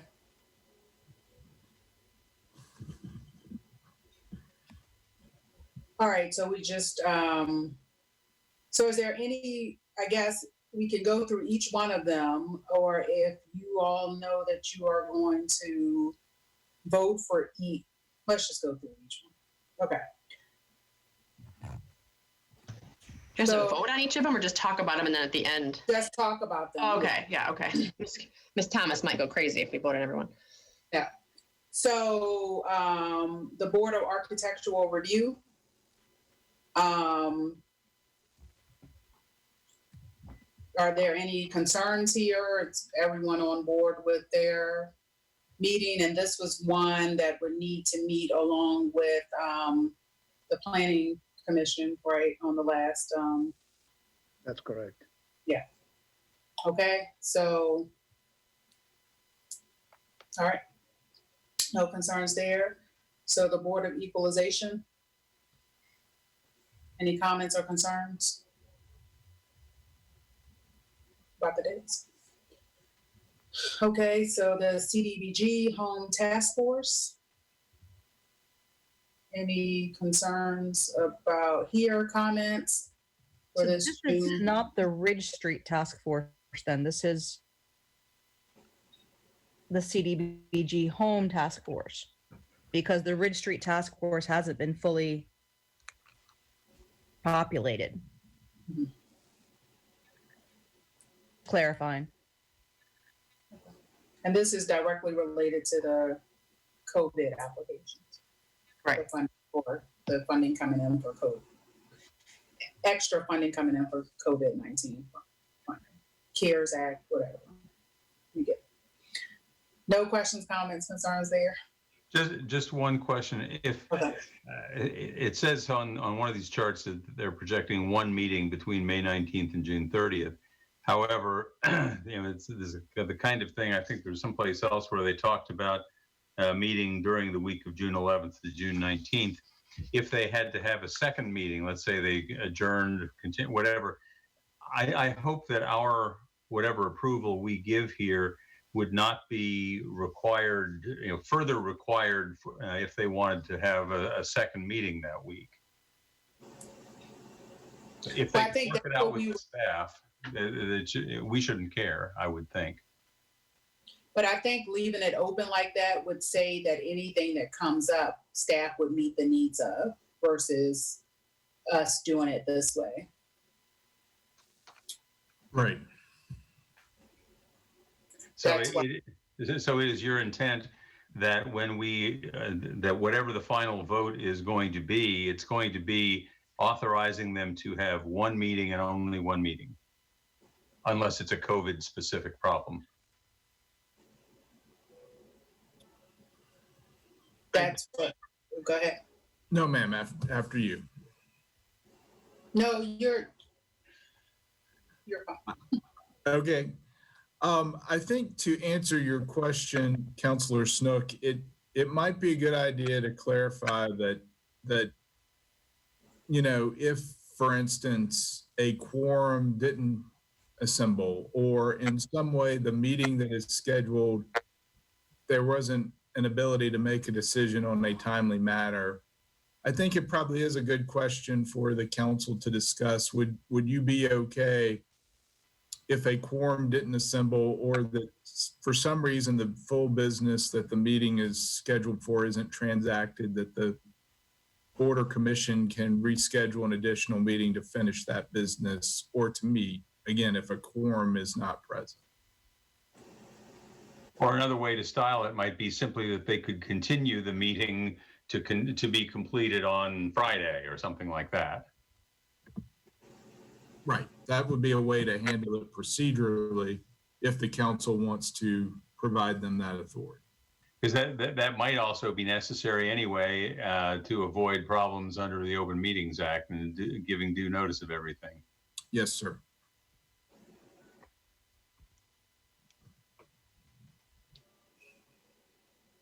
I'm So, good. go ahead. I'm good with that as long as it's made very clear that we have limited staff resources and that we have to be very careful of our staff, our communication staff resources.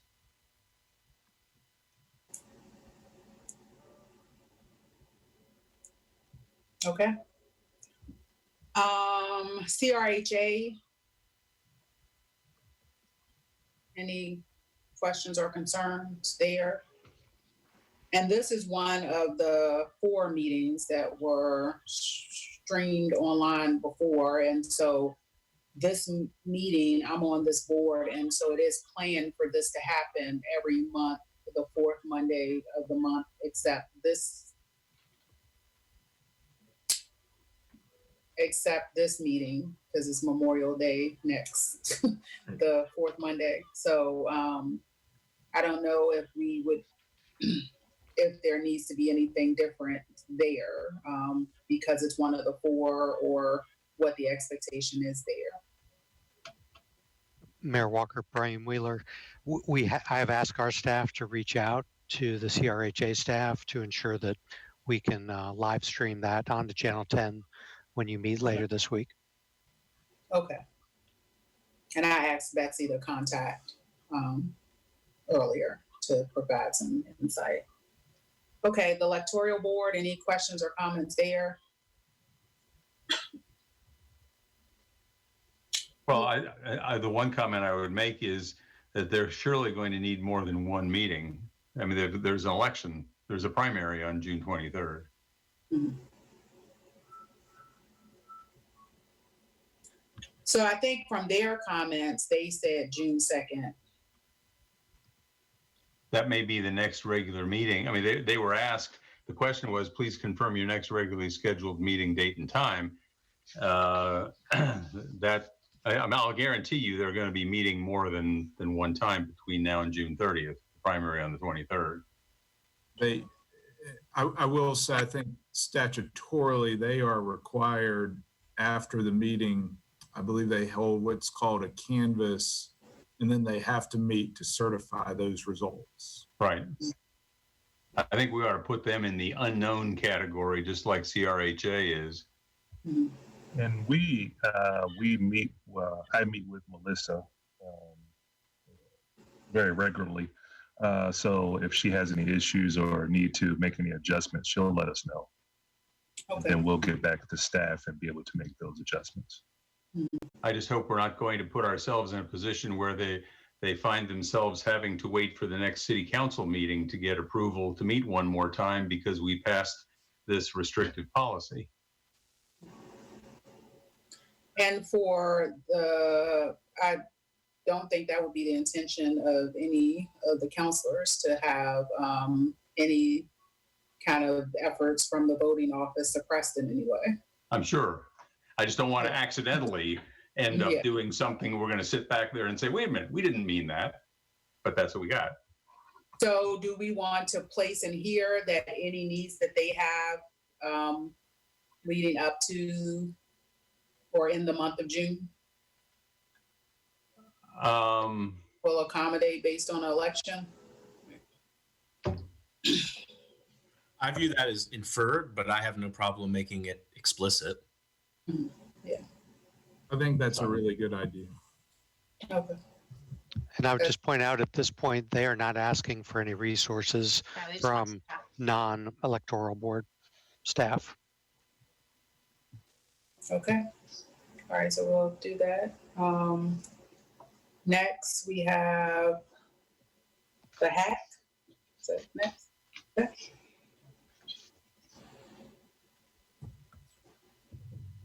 Any questions or comments here? Just again, I think this is an important one to try and meet as soon as possible, just because the level of community desire for it to weigh in on what's going on with the CAF and other issues.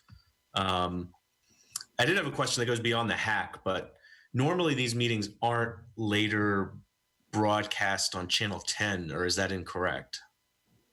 Well, I couldn't. HAG's never been filmed, so. Correct. In the past, they have not.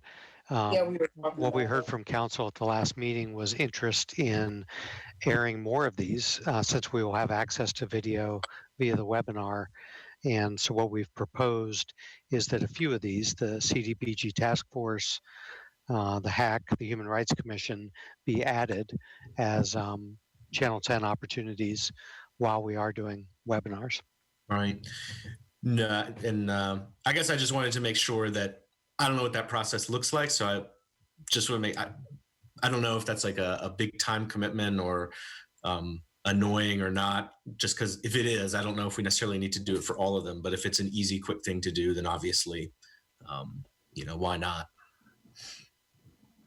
And the only questions that I have related to the hack was, we were having conversations about what the structure of that committee would look like. And so because this is, I guess they want to make recommendations for housing, but part of that discussions was centered around even the role that staff played on the committee. So that is definitely a discussion about membership and makeup, the role that staff plays on it, that we need to address. I've been seeing it since I started council. I know that Councilor Hill spent some time on it, and she had some thoughts about moving forward too. And I just think it's something that we should, definitely discuss as soon as possible. I agree. And I think it's really about striking the balance, recognizing that there's a lot of good knowledge around housing within this community, and those folks, we want them to participate and be engaged. At the same time, we have to be cognizant of the fact that we're allocating funding and we need to keep those lanes separate. And we also need to recognize the role that our staff should be playing in these boards and commissions. That's a much broader conversation than even just beyond HAC, but making sure that there is a voice at the table.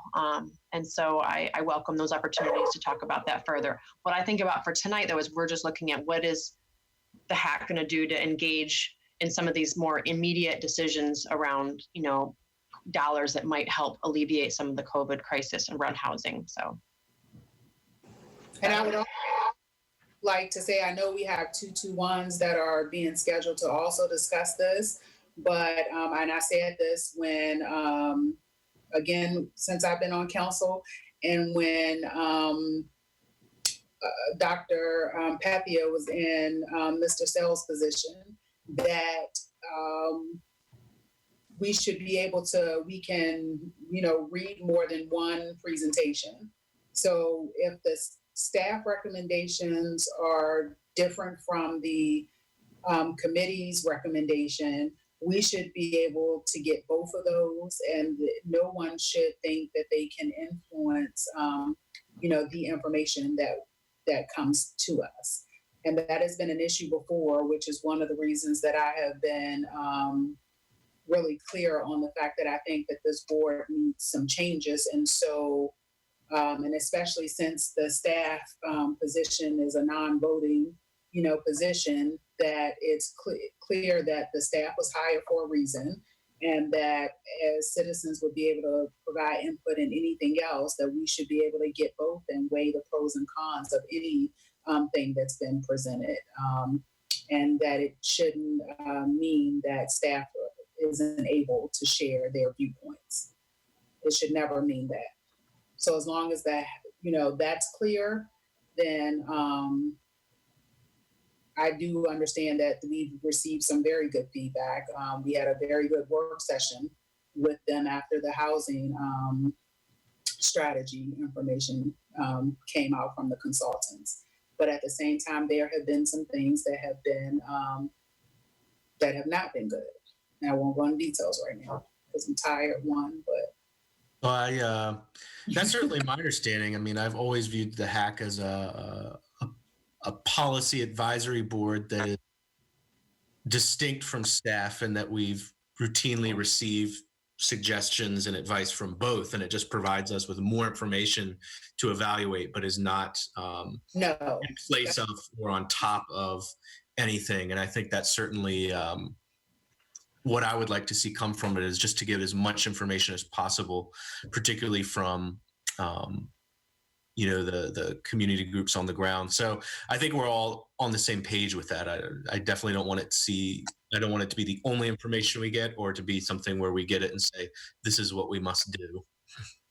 And so I'm just sharing that in the past, that has been some of the committee members' viewpoint, that they needed to merge whatever, that staff needed to merge into their voice. I've said this publicly before, so I'm just saying it again. No, and that's definitely a bigger and longer debate that we will, I'm sure, continue in the future. But I would say a lot of those, because I've sat around that table for a couple of years, some of it was legal things. Like, there were just some things that we had to vet through our city attorney's office that meant that some things had to change from what was originally proposed. And that's where some of the tugs came in. So there was some natural tug that was happening that had to just kind of vet through, because we don't put something in front of council that already has a legal hurdle against it before it even is considered. Well, again, we can continue that conversation, but I think it sounds like we're in agreement on just the short-term next steps. Somewhat. Walker. I did. Mayor Walker. Yeah. This is Ms. Thomas. I did just want to note that staff had a concern that the HAC wanted to meet as early as this Friday, but Friday is an administrative leave day. So they're proposing moving that to next week after the holiday. Okay. All right. I think, does any council member have an issue with? No, I think it's good that we'll have our 221s already behind us, so our staff will have presented that information to us before it goes in front of the group. And, I suppose it is what it is, but I just think, not just with this, but I do think there's a lot of urgency around trying to figure out how we allocate both the CAF and the Vibrant Community Fund, given where unemployment levels are, the fact that rent, is going to be due again on June 1st, and just how fast the economic situation is accelerating. And I do wish we were able to get stakeholders together earlier, but it is what it is. Okay, so the meeting on the 22nd wouldn't change some of those outcomes, I don't think, right? Because we still have to get the information. As someone who advocated really strongly for staff to be able to get some time to take, for themselves and to be able to take care of themselves and their family, I wouldn't want them to try to squeeze this into the week. So next week, is there agreement there? I'm in agreement. Sure. So Human Rights Commission.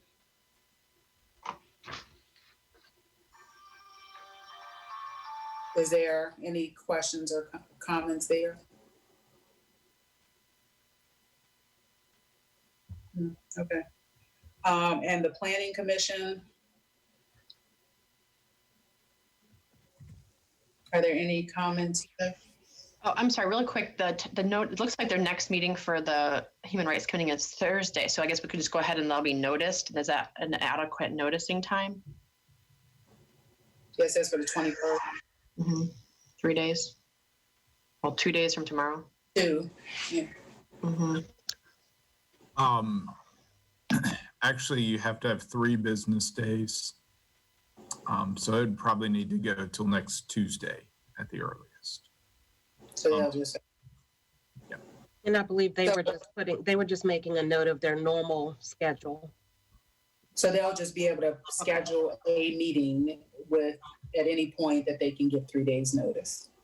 Yes, ma'am. So, okay. And is staff on the call? Mr. Niemeyer, I don't believe is on the call, but I did speak to him by email earlier today, and it sounds like he's ready to be trained as a webinar host and take this on. Well, Okay. All right, sounds good. Okay, Planning Commission, any comments there? I guess I can maybe we did answer this, but I'm unclear about still if the intention is to have the Planning Commission resume all business as it would normally come up, or if it's more restricted in any way.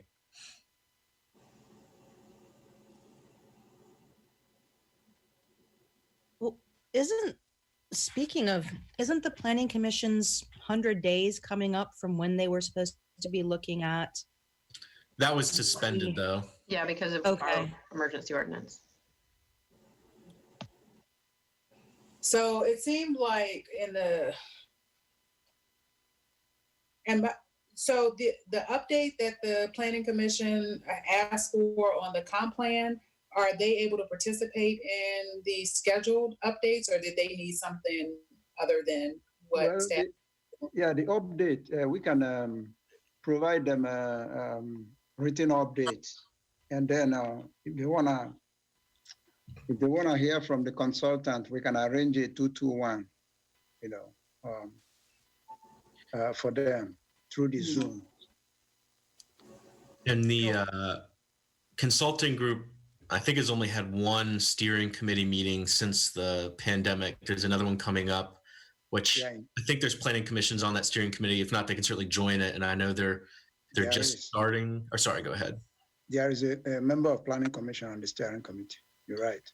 And they're just starting to plan like online community information gathering sessions, but I don't think they've done any yet. No, not yet. I think they something starts this Coming week. Next week. Okay. And they've got their website and everything. So I think this is, so if we're approving it for the June 9th meeting, then we're approving it for this public hearing that's been on hold since March, a site plan and entrance corridor application. And that's what it says are ready to move forward for the initial discussion. And then they would like the update on the comp plan. And I'm assuming that if the meetings that have been scheduled are not sufficient, then they'll want this update during their meeting. Yeah, we can arrange, if the meeting scheduled for next week, it's not sufficient for them, we can arrange for an update with the consultants. We can have a 2-2-1 with them. That shouldn't be a problem. And so I don't know. Go ahead. What are you guys talking about specifically? What's next week? The consultants about the comp plan housing strategy, they sent out that they would be having virtual community meetings. Oh, community webinars. Yes. And so I was just wondering if the planning commission, if that was sufficient for them, or are they planning to participate in those, or did they need, if they wanted this update during the planning commission meeting? And that was just what I was asking, because I wasn't clear when I read. I understand. Thank you. So I have a question around the scope. I think that we have to leave it up to the planning commission, working with staff, to determine what is reasonable for them to take on right now. I don't know that I feel like I'm in a position to say that one type of application versus another. And that was similar to the work CRA. This was one of the original 4. So they may, I think if they would let us know what is doable along with staff input, not whether, I guess, if they want to have a July meeting, right? They're not requesting. It's just, I guess if there are any issues, Mr. Blair, what is your recommendation? I think right now, as Mayor Walker, you and Councilor Hill have been stating, that right now it's a June 9th meeting and they're working on the scope, although Ms. Creasy did send out that scope last week. In terms of the virtual town halls, I would leave that to Mr. Ikafuna or Ms. Creasy about their updates to the Planning Commission about that. in terms of FOIA, obviously, we would be working with them on any public notice for any of these items. But if I could, I see Miss Creasy is available, and there is an issue that the one public hearing that the Planning Commission may consider at its June 9th meeting, there is an issue. As you probably have seen throughout the years, there are signs that get posted in the city. At the project site, you'll see the sign. I think I saw one just recently on a walk. And these signs are not required per statute or ordinance. However, the council can, if it desires and finds that the signs weren't placed, the council can always postpone and ask for the signs to be placed at the site of the rezoning. But due to COVID-19, I think there's some questions about staff preparing the signs and getting them to the applicant. And I see Ms. Creasy is available, and I would ask if maybe she can provide some factual background on that. Sure. We just provided that question when we were asked to provide the data to council for your discussion this evening. We were able to outline the additional resources that would be needed to do that, since folks aren't in the office, and we just wanted to post that question to you all.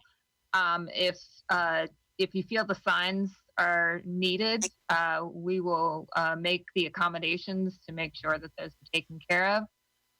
We also, there was also data. You all asked a question, I believe it was Mr. Payne at the end of the work session last week, concerning Planning Commission's thoughts on moving forward. And so I submitted a listing of where they are, and they're kind of all over the place with where they feel from an item standpoint.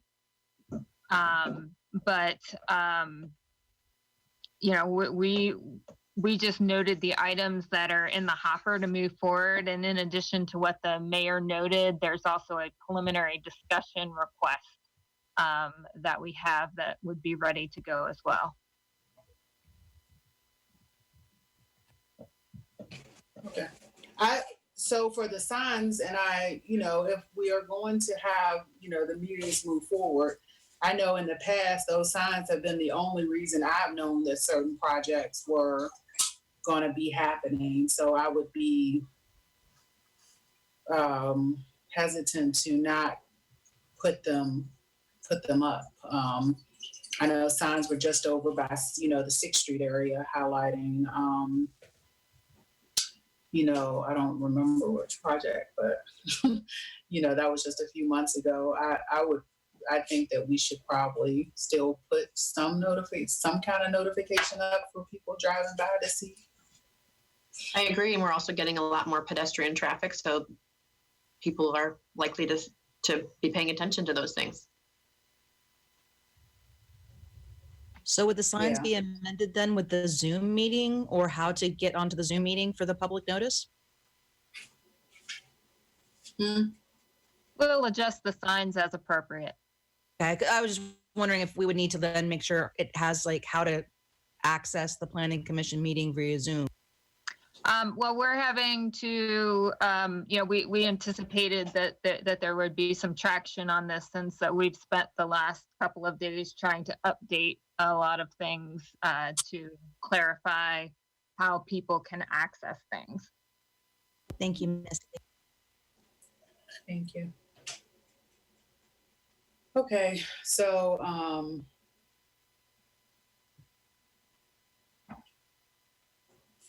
next we have the Retirement Commission.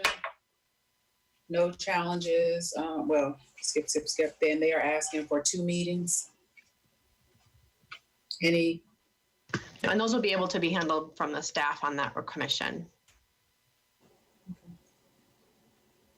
But they are time sensitive. I'm on that commission, so. All right, so it looks like that we are moving forward with these for now. Mr. Blair, do we need to do any? I think you could just have a brief motion to say to approve the schedule as presented. And vote? Right. Yes, okay. Is there a motion?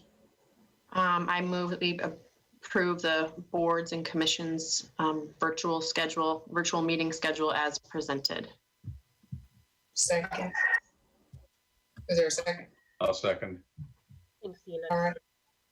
Ms. Thomas? Mr. Payne, Yes. Mr. Snook, Yes. Ms. Walker, Yes. Ms. McGill, Yes. Ms. Hill. Yes. Just know the other documents that we had just kind of outlined the format and the staffing requirements, which I really appreciated. That was really a helpful summary. So thank you. And then the programming schedule. So thanks for that. Yeah. And if I would just want staff to let us know if anything becomes overwhelming, and I hope that we would revisit any decision if, the climate with COVID in terms of peaking and all of that, that even if you can do it virtually, that it just may not be in the best interest of staff and the community in terms of being able to participate, that we wouldn't just continue.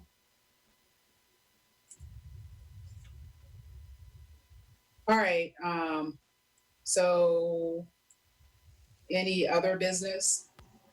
I just wanted to bring up our monthly work session schedule that we obviously talked about before COVID hit, because there certainly are topics that are of interest to people, environment, progressive tax reform. And so I'm just trying to figure out at what point should we revisit that and then start to program out a monthly work session on those topics. At one point, I know Ms. Thomas sent us the list and asked us about this, and I think that we just all got buried in addressing it. So I apologize, Ms. Thomas.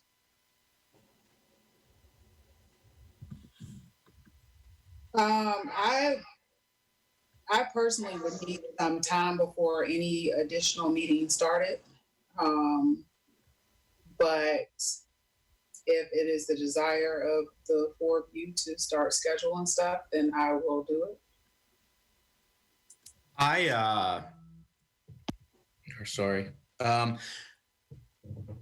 don't see an immediate need to start scheduling them, and I don't think I would want to, at a minimum, until we start to get these boards running and get a sense of how that's going and how that feels. I mean, I do think it's something we should think about, but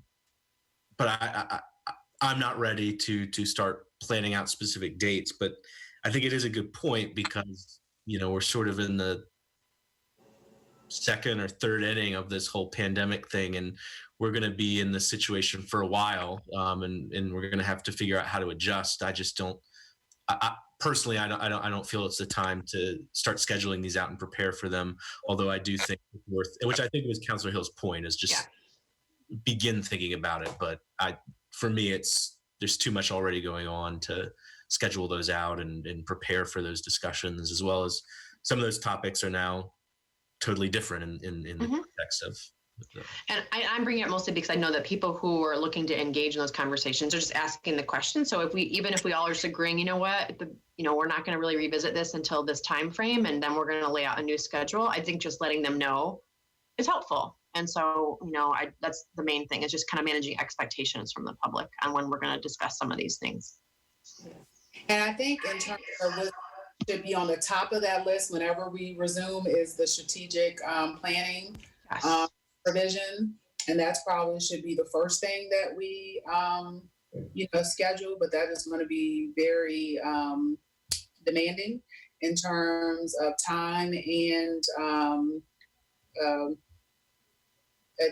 attention. And I I am usually all for, being all in and spending a lot of time with you all, but at this time, it's going to be a bit of a challenge for me to dedicate the amount of time that I need to do to that. So I hope, but whenever we do decide, I think that needs to be one of the first ones that we schedule. I also this just made me think that we had canceled a meeting in July. Is that still canceled, or is that back on the books now since we missed meetings due to COVID? No, it's our vacation. I'm planning on not having it. So I just wanted to double check. That's all before I even, not like I'm probably going to leave the house, but hey. Oh, listen. You can always take a vacation to Greene County. Take a vacation to the other part of the back. All right. Yes. Let me get back.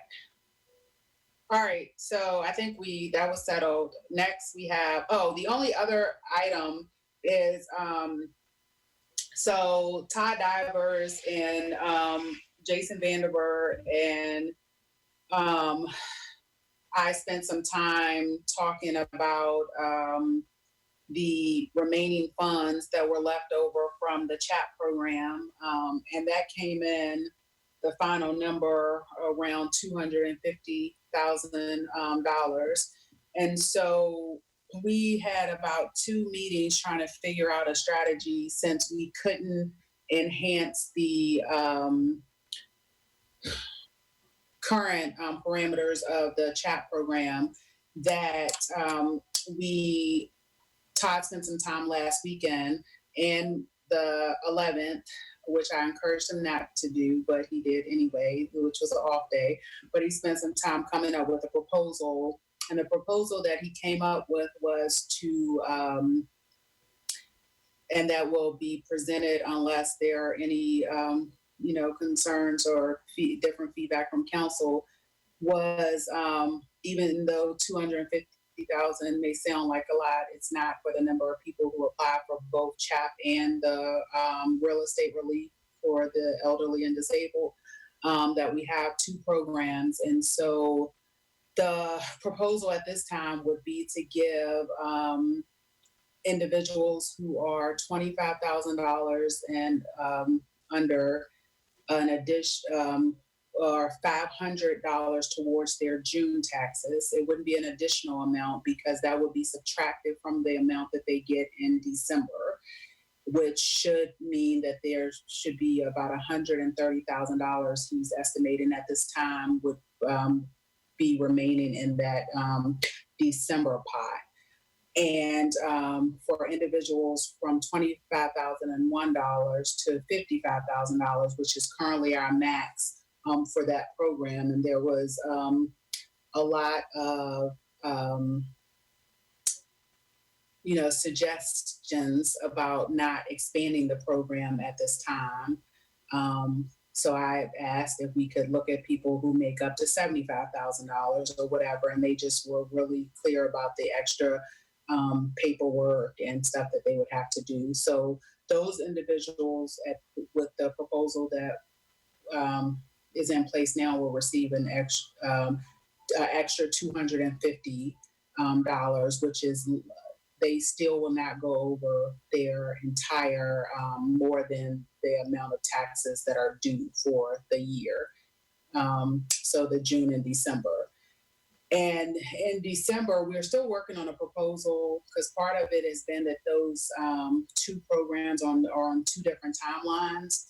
So we want to figure out a way to merge those 2 programs to streamline it. And he's tossed around some ideas about that. And that $130,000 that would be remaining could either be applied to families earning the $25,001 to $55,000, or it could be used to merge those programs. And so that's what we'll be getting on the 1st. And are there any concerns there? No, just I don't have any concerns. Not so far. just obviously need to, see all the details and Yeah. be able to evaluate it, obviously. I just said I will start the discussion tonight, and I know they were on earlier if they needed to have any discussions during the budget or the tax presentation that was on the consent agenda, but it'll be in the packet for the next. And it could have went to a lot of things, and there were conversations about whether we just rolled it over into, another fund or into the Vibrant Communities or whatever. So all of those are possibilities. But I think this is not extra, money. It was money that was remaining, and this program every year we've been able to expand it a little bit to make it more favorable for homeowners who are low income.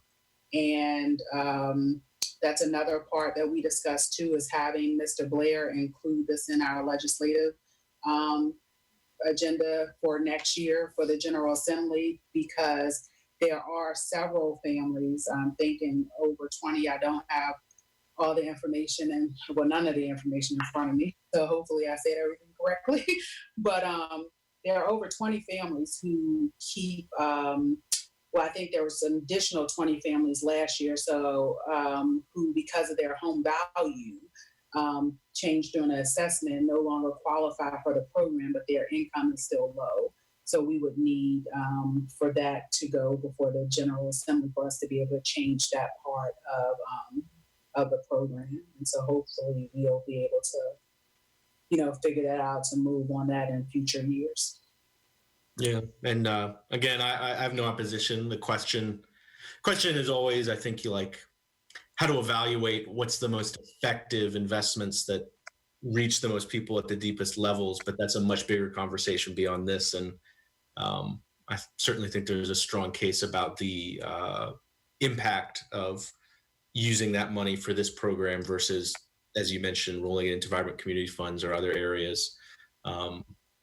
But obviously that's the evaluation to be made. And it's probably a separate thing, but just, I'm sure we'll get into this with the CAF, but the importance of rent relief as well for the, I think 60+% of residents who rent and don't own homes. But that being a need also doesn't erase the need for support for longtime homeowners. Also, is there any projections on if we're thinking that there's going to be more applicants due to COVID? Yeah, there probably will be more applicants. And so, that's something that we'll have to, I guess they'll update us once. The first program, the CHAP program applications are usually out in, I think, July and back by September. And then the the real estate relief for the elderly disabled, their applications are due in March. So they would have they've done those for the June, because they get 2 allocations, which is something that we ran into in the discussion. Because CHAP is only 1 allocation, I think we may see something I brought up in the past that may be problematic, that because it's not on 2 cycles, the way the money is distributed, we may be challenged, and we'll know more about that after the June 19th property, the real estate tax due date. All right, so that'll be in our next packet, but it was too late for us to get it on the agenda, and we wanted to make sure that we had all the documentation, up and for people to be able to review it. All right, so any other business?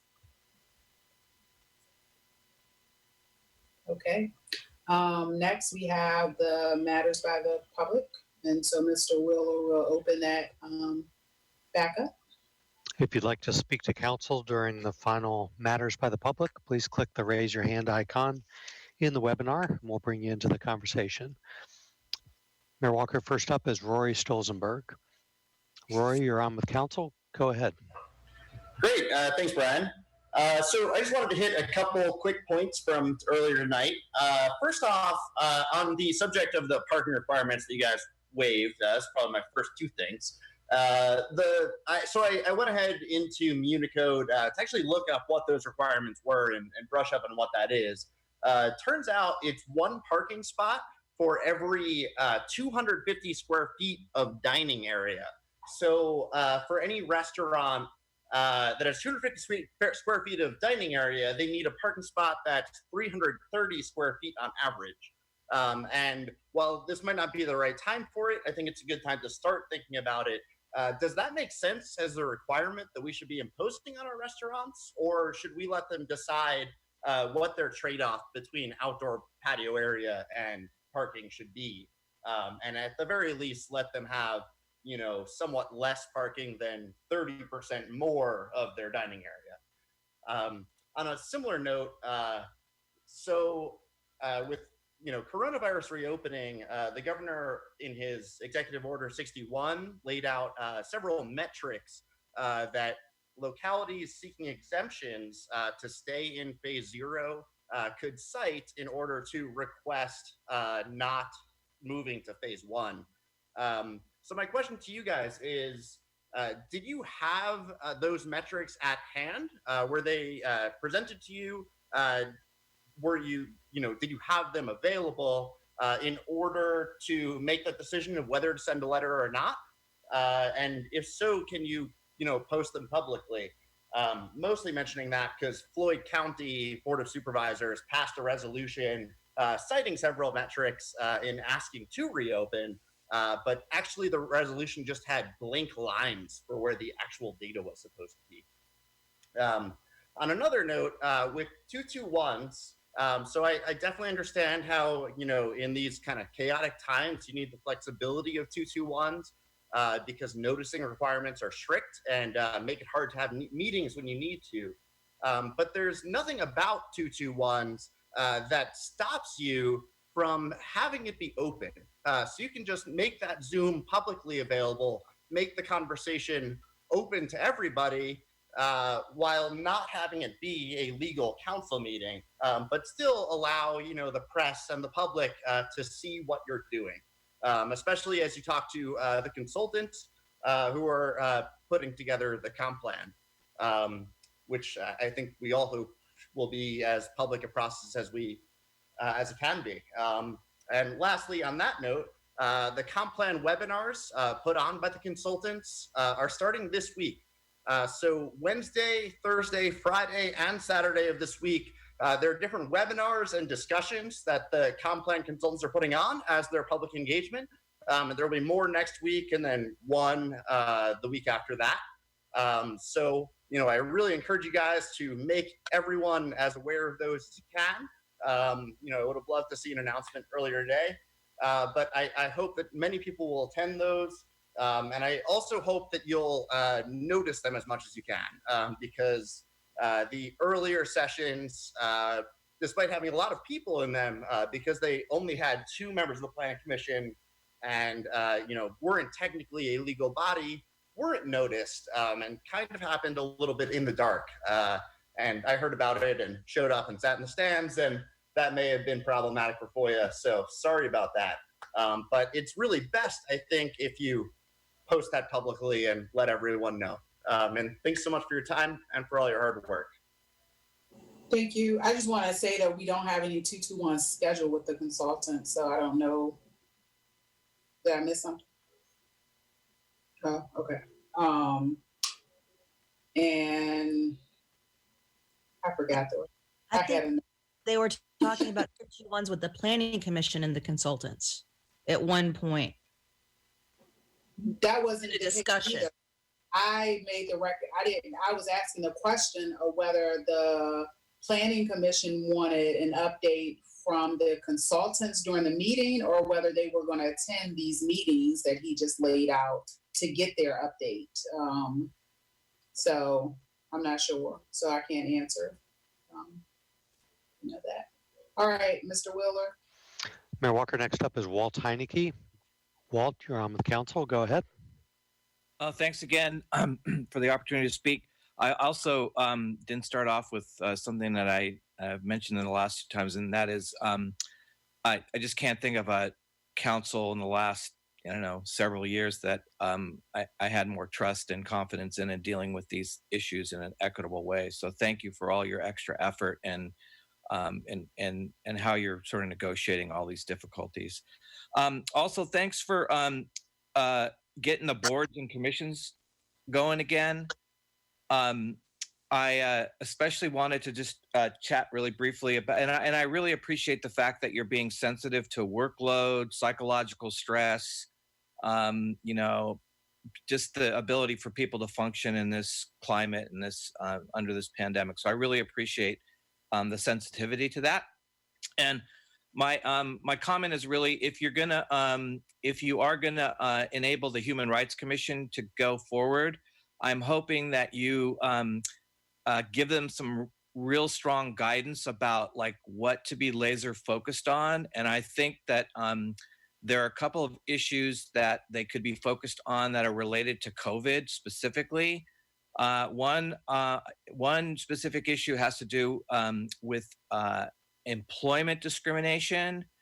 Jordy Yeager just published an excellent article about unemployment and underemployment in minority communities in Charlottesville.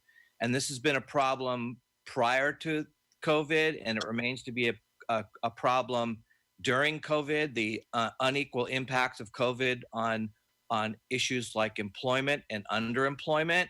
So I'm wondering if maybe you could sort of ask if the Human Rights Commission is going to go forward, maybe you could ask them to specifically focus in on how to think about addressing issues of unemployment and underemployment in minority community in Charlottesville, and how this is an opportunity at this point with all this ambiguity and sort of destruction with our economy. If we're going to start to rebuild it going forward in the future, how might we think about addressing some of those issues of under and unemployment by race in Charlottesville? The second possibility for the Human Rights Commission that's connected to its mission is during COVID, I'm sure we're going to see a lot of shenanigans when it comes to rental units and landlords and folks being discriminated against in rental property.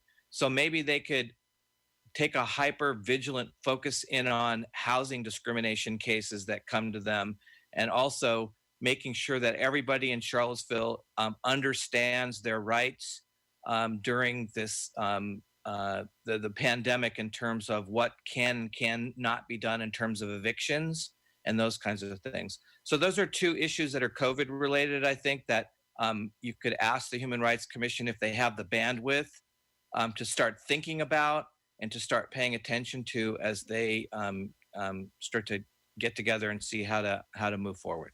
Thank you. Thank you. And he just brought up a point for me. I know I had started the discussion about the CRB during whenever we were talking about it before.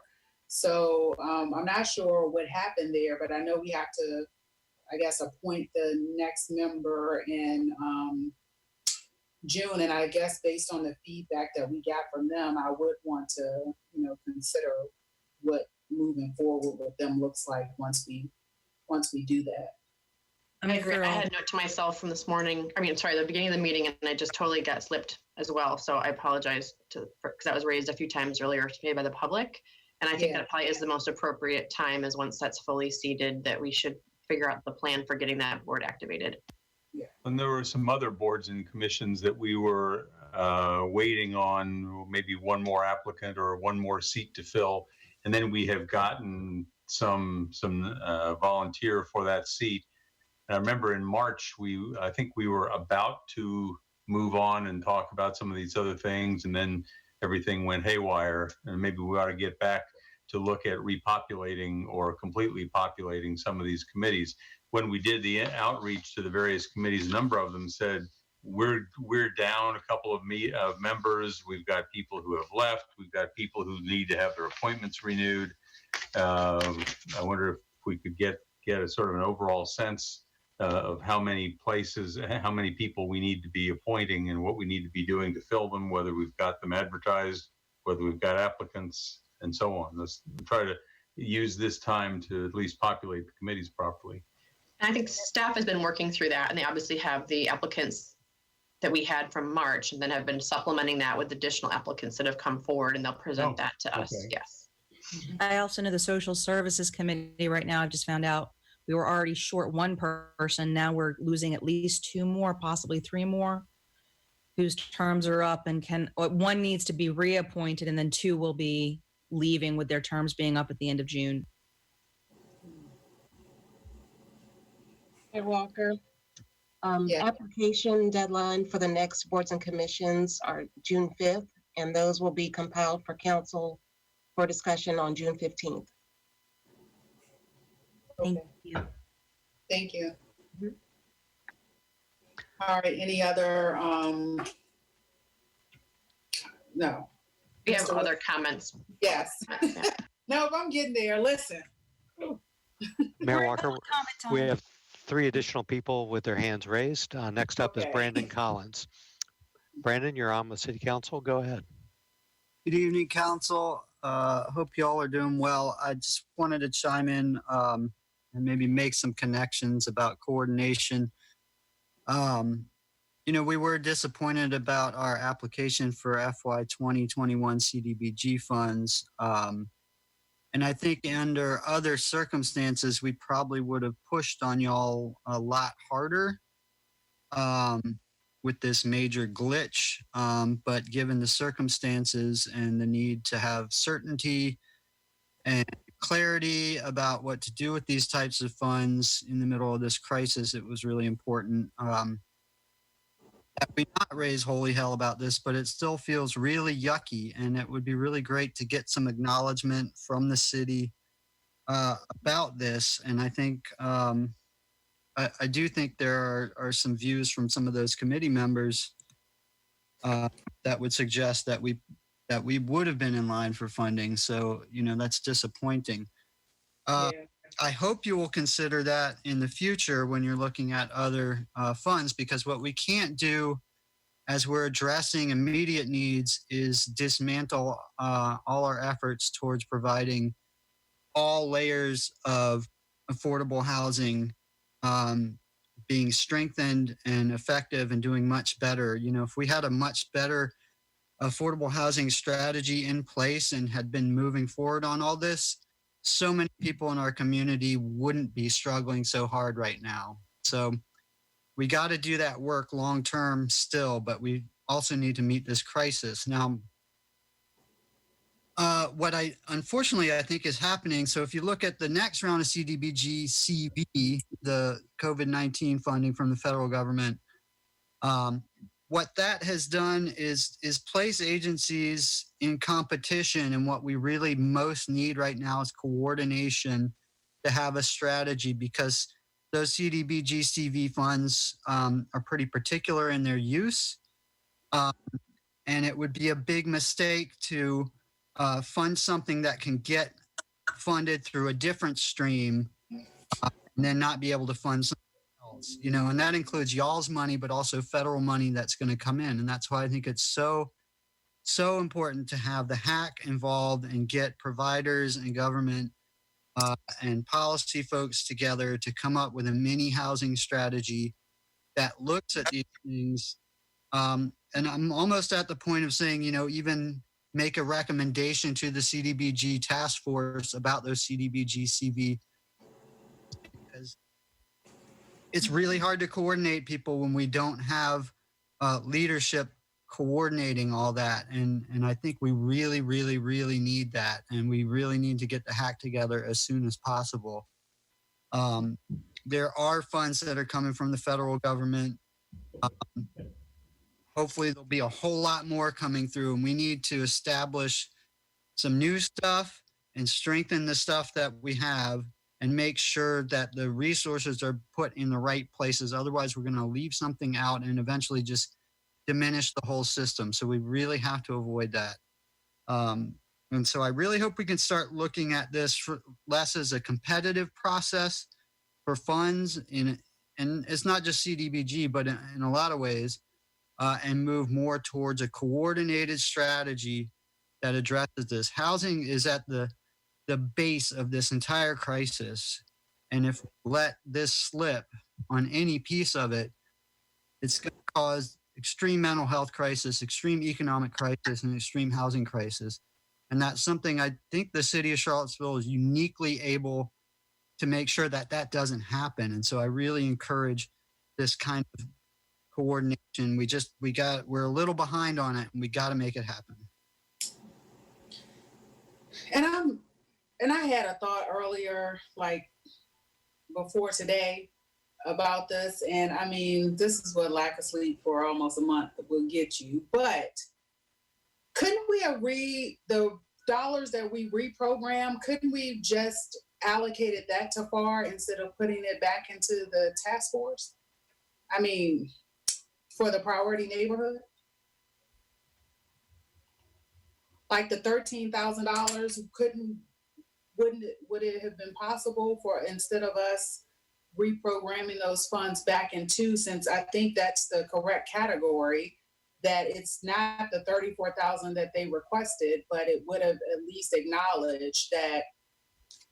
I don't have the scores right up in front of me, but I think their scores were like 2.73 or something like that. It was just a little, and now I really don't know what I'm talking about. That doesn't even make any sense, but it was not that much difference if someone can pull those up.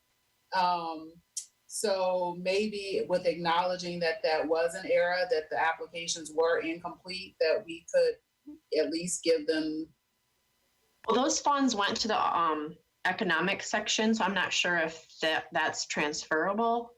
The rollover, they went to they went into the Go Utilities. Yeah, so it was program. for Go Utilities, but that should have been for the CDBG. That should have been from the CDBG block grant versus the home funding, which is the different category. So that's similar to, like, I don't know, the economic development portion. Is that what you're saying?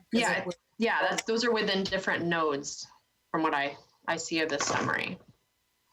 So they compete with other economic. But I think I asked before how the breakdown happens, and there was only, I don't know, Erin is gone, right? She's here. All right, that's here. She's there? She's on. Yeah. Okay. So what's the question? Sorry, there's a lot going on. I was asking, instead of reprogramming the funds, the $13,000, would we be able to allocate that, like vote on an allocation so far? So the extra 13,000 comes from, that wasn't in the original funding deliberation. That popped up because a different organization from this funding year was not able to spend down all their required funds. Yeah, we got it, the Go Utilities. So usually in the past, what the previous grants coordinators have done is they've taken any reprogramming related funds that shows up on the April 1st HUD deadline to spend. On April 1st, you're supposed to send down at least 65% of your funds. If that doesn't happen, then the grants coordinator usually took that 65% and put it back into next year's priority neighborhood funding. So that was not in the original task force discussion because we hadn't hit that April 1st deadline. Yeah, no, I understand. What I'm asking is, is it possible for council to consider based on, could you remind us what the scoring, could you just remind us what that was for the application? So public services have a 15% cap on the entitlement award. So it's 15% of that 419,000. No, I mean, I think. And then. Go ahead. And then the admin and planning portion has that 20% cap on the entitlement. Yeah, I guess what I'm asking is the question that has been submitted to us is that if the two evaluators have received completed applications, like I guess the third person, would the score for FAR be, could it have been different enough for them to compete in the funding? So I guess I'm asking, because I don't have the last agenda up right now, is how,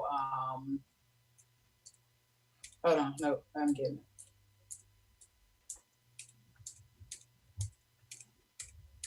I don't have it. Do you know? Oh, it's right here. So I don't know. I can't think. I get it, because it's almost two that had the same score, United Way and FAR. All right.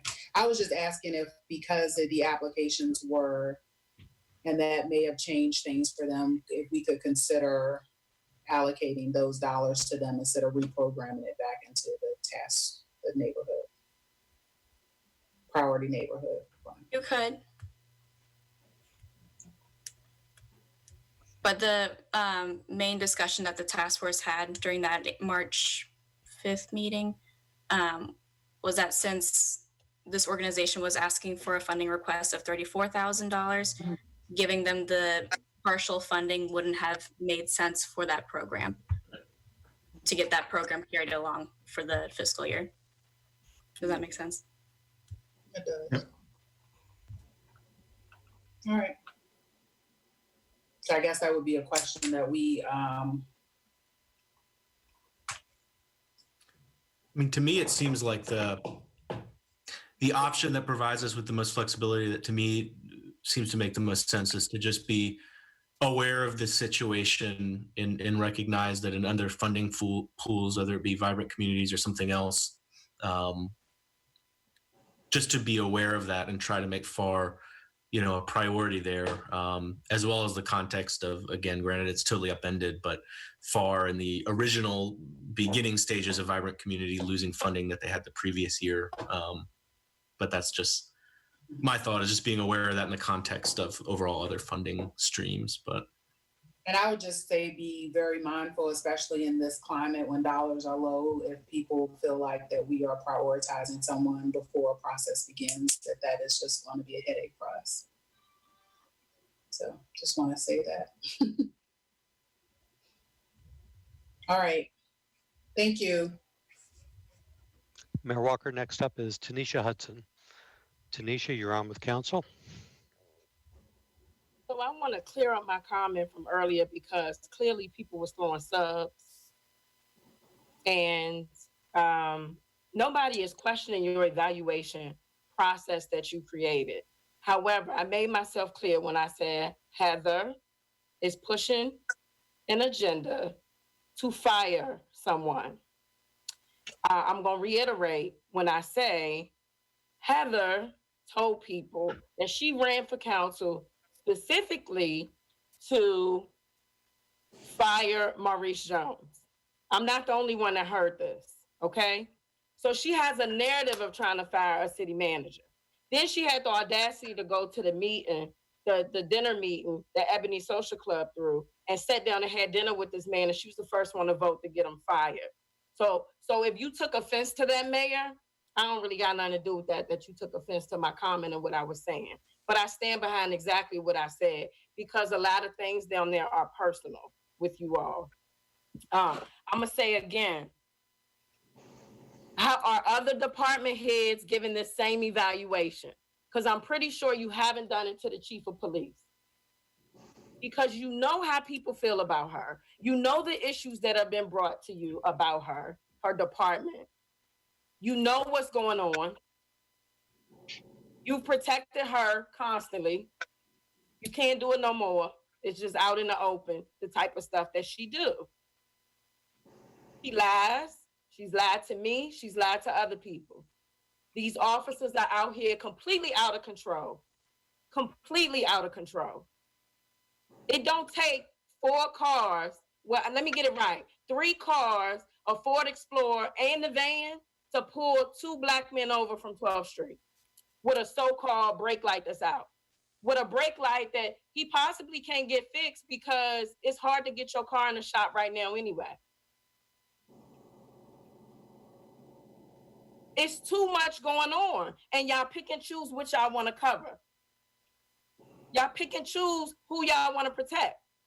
Y'all pick and choose who y'all want to fire. Ain't nobody called me about this FOIA request that I pulled on Chief Baxter, and I know all of y'all know about it. Y'all didn't say nothing about his disrespectful, derogatory comments. Him and Greg Wright was writing back and forth. Y'all ain't say nothing about that. Y'all was so worried that I told somebody else, and nobody knew. I was waiting for any one of y'all to call me and say, I heard about the FOIA request that you pulled on Chief Baxter. What was in it? Y'all don't care. Y'all don't care. Y'all don't care as long as somebody Black constantly being dragged around here. And the audacity of you, Heather Hill, the audacity of you, lady. Yeah, look through the camera, look real good. I see your cheeks getting red. The audacity of you to even spearhead a movement to try to fire somebody. And then you be the first one sitting at the dinner. So I guess you're going to try to fire Teron and then go sit at the dinner that they have for him when he's not here no more. Is that what you're going to do? Because that's what you did with Maurice. That's exactly what you did with Maurice. That's what you did with Maurice. And no, I'm not done. Since y'all wanted to cut me off earlier. Any other time y'all let We didn't cut you off. Your 3 minutes had been up. We are still timing, and I let you continue, and then we stopped it at that point. So it's not, any other time. Am I done? Nobody's attacking you. I'm going to let you continue, but I don't know if you want to continue with your misinformation or you want me to correct it. I didn't know if I was done yet. So you ain't interrupt nobody else. You are done, but I'm allowing you to continue. Did you interrupt anybody else, or you just want to interrupt me? I thought you would want some assistance with the information that you have. So I don't need assistance. I have proof. I have receipts. I can post it. I can put it on blast if that's what you want. I'll just go ahead and do that. I'm done. I'll put it on blast. Okay. Okay. So we're.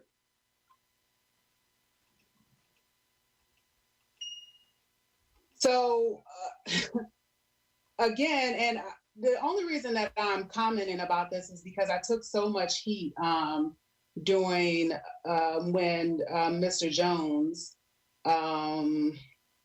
was no longer with us, that especially from the Black community. And I've explained as not very patiently, because I have a lot going on right now, to Ms. Hudson about where she's getting, her information, and that it's inaccurate. Dr. Richardson is very aware of anything that I have been concerned about, and I've shared them with him openly and honestly the entire time he's been here. And there's not one point that he can tell you that I haven't been open about anything with him, and I don't plan to do that now. I am concerned about these comments, and because they would be directly addressed to me, I will address them. But I think that, I have to sit with this and think about it some, but I would just like to say that from day one, even during the interview period, I have never not been honest and open with Dr. Richardson about my views. And Dr. Richardson, if you feel differently. Can we talk about this outside of the meeting? We can definitely talk about it. But I just think that this is, I don't think this is appropriate for the meeting. It's not, and I agree. But again, I think there have been accusations that are not true. And for me, I just know that where it could lead to, and I think if it's not addressed here, it's going to just be a bigger issue. And I just wanted to say that to everybody, and that there's not been a time, even during this evaluation process, that I haven't discussed it with you. I'm not going to talk about it in public. That's fine.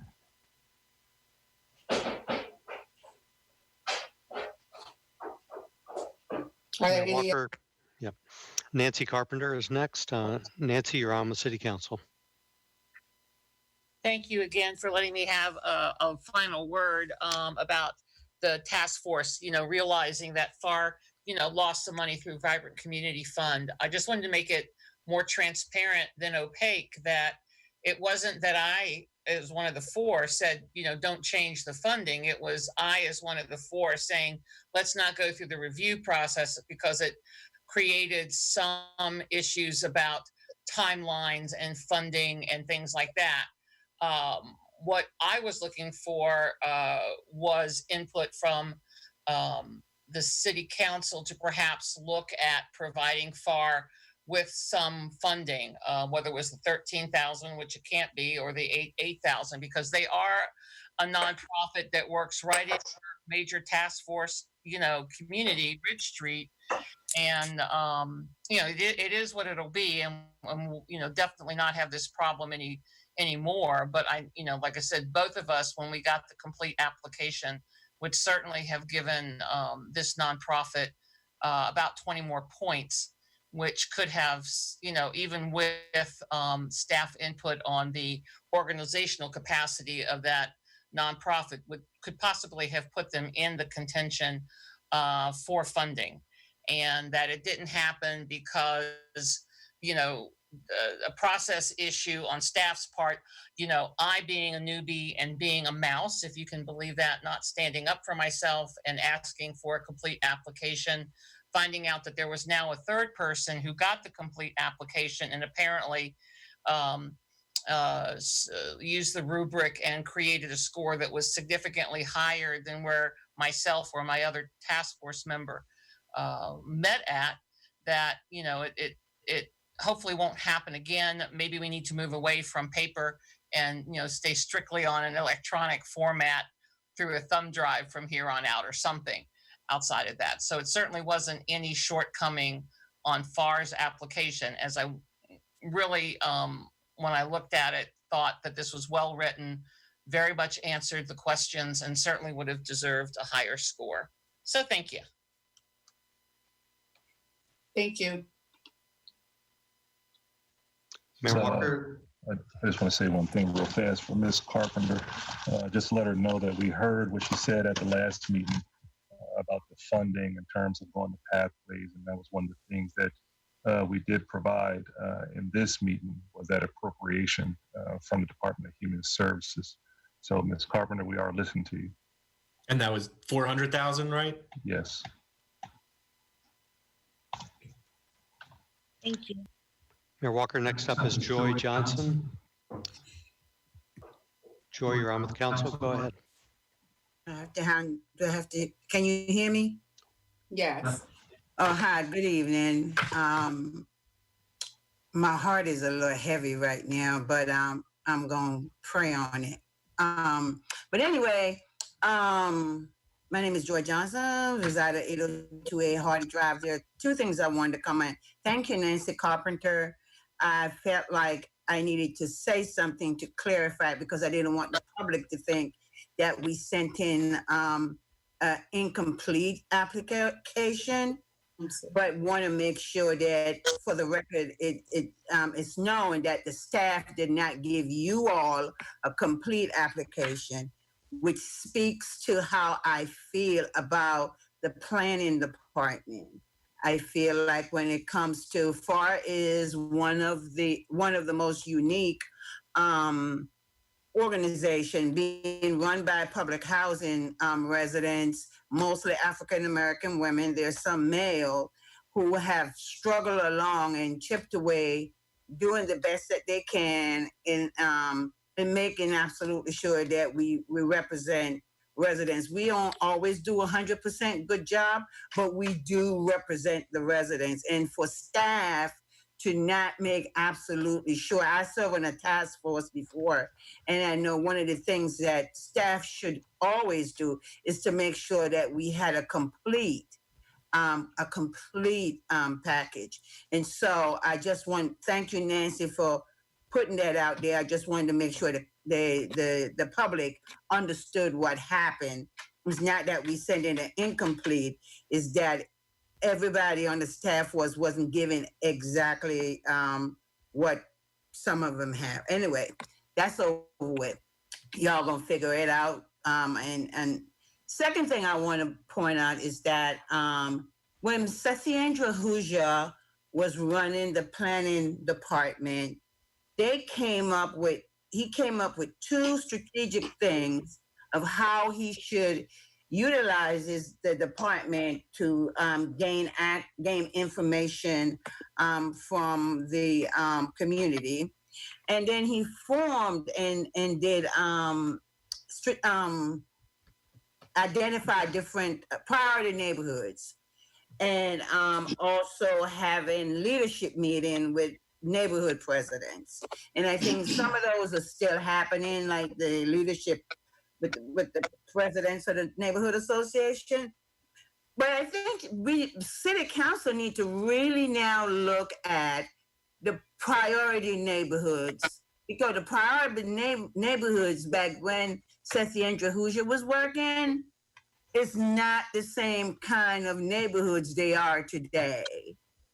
And so, again, I iterated last time that the CBDG money is for poor people. It is to revitalize poor neighborhoods. And some of these neighborhoods now is not poor neighborhoods anymore. They're mixed, right? And so I want to point that out. That's what I needed to get off my chest. I do think, and I'm probably going to be my soapbox for the next 6 months, is that I think that's part of what needs to happen, is that we need to look at priority neighborhoods now, because priority neighborhoods has been gentrified. Thank you, and have a good night. Thank you. I just want to say, I mean, I know, I think we all really do hear and understand the frustration around everything that happened with the application, and the feeling of, how it's it makes, it's just frustrating, and, feels unfair that, something that was not the responsibility of FAR in any way resulted in, all the confusion around this process. And certainly for myself, I think everyone on council understands that FAR's application, there's no issue with FAR's application. I think staff and the community understand that as well. And I guess the thing that makes it difficult for us is just, again, like the funding would come from TJAC for homelessness services or something else. And then, at this point, any change in that, they could come forward and say, like, it's unfair that we were expecting this money for homelessness services, and how did that go away without, CDBG task force being able to meet? So, but I hear you, and, we're all human, and I know the CDBG process, is riddled with a lot of things. There were multiple task members who were there the first meeting, but not the second meeting. There were a lot of debates in the minutes about, like, how partial allocations should work, et cetera. But I just want to say we hear you, and I think continue to really value the work of FAR and the necessity of really prioritizing that Section 3 stuff as the redevelopment of public housing begins. It's not just like a nice extra thing or something possible that HUD allows. I think it's really central to community wealth building as part of that process. But so thank you.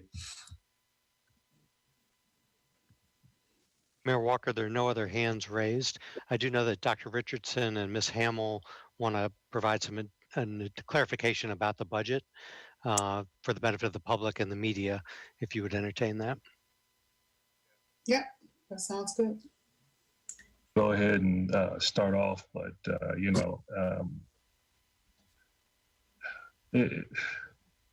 it's sad because it's just another clear misrepresentation of what we do and how we do. But the story that was written recently in the newspaper, claiming that we're balancing our budget on revenue sharing, that doesn't make any sense. And I'm just going to turn it over to Chrissy because I'm too upset to talk about it right now. Chrissy.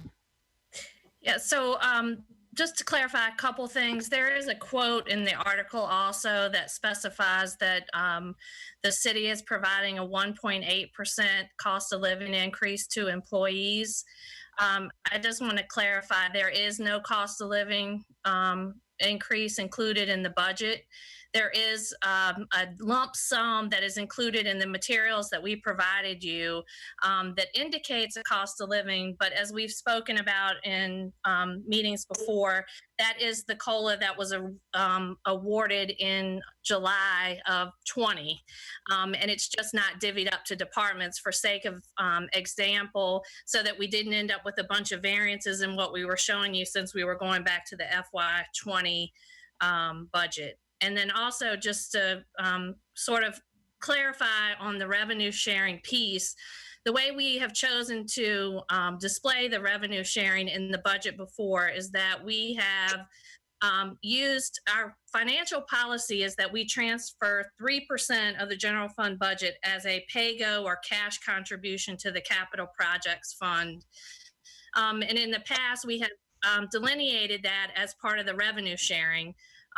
And so because we are not funding the cash portion of the CIP, then the revenue sharing, the whole piece is shown as a total in the citywide reserve account. But as we know, we use the revenue sharing and it is counted as a general fund revenue, just like any other tax revenue or other revenues into the city. So just to clarify those 2 points, but most importantly to clarify, there is no cost of living increase for employees in this budget. Yeah, I think we had talked about that before. And as I understand it, if we had annexed the land during the time of the revenue sharing agreement, we would be getting a significantly larger portion of tax base. At 10:07. 10 o'clock, I don't know, man. On a Monday night, I would just, I will say this, I think Mr. Williamson wrote an analysis of that a couple of years ago about his projections and his organization's projections on what the revenue sharing might have netted for the city in terms of if the city had annexed the land. But I think that's a pretty deep dive for 10:07 tonight. Ellen. And we're one region. I think we benefit from Albemarle benefits from us. And I can only say that not once in our budget conversations has the revenue sharing agreement come up in any way as a way to balance the, I mean, it's just a source of revenue that's always been there and has actually been declining in recent years. But thank you, city staff, for everything you're doing as well. We appreciate it, even if may not always seem reflected. Very much so. All of you, thank you very much. Thank you. Thank you. Okay. And Mr. Wheeler, there were no more public comments, correct? There are no other hands raised. Woo! Yeah, so council, any closing comments, discussions? Because this meeting's taking way too long. Based on wear the your item mask, that wear we gloves, have. use sanitizer. Just because restrictions are lifting, don't be stupid.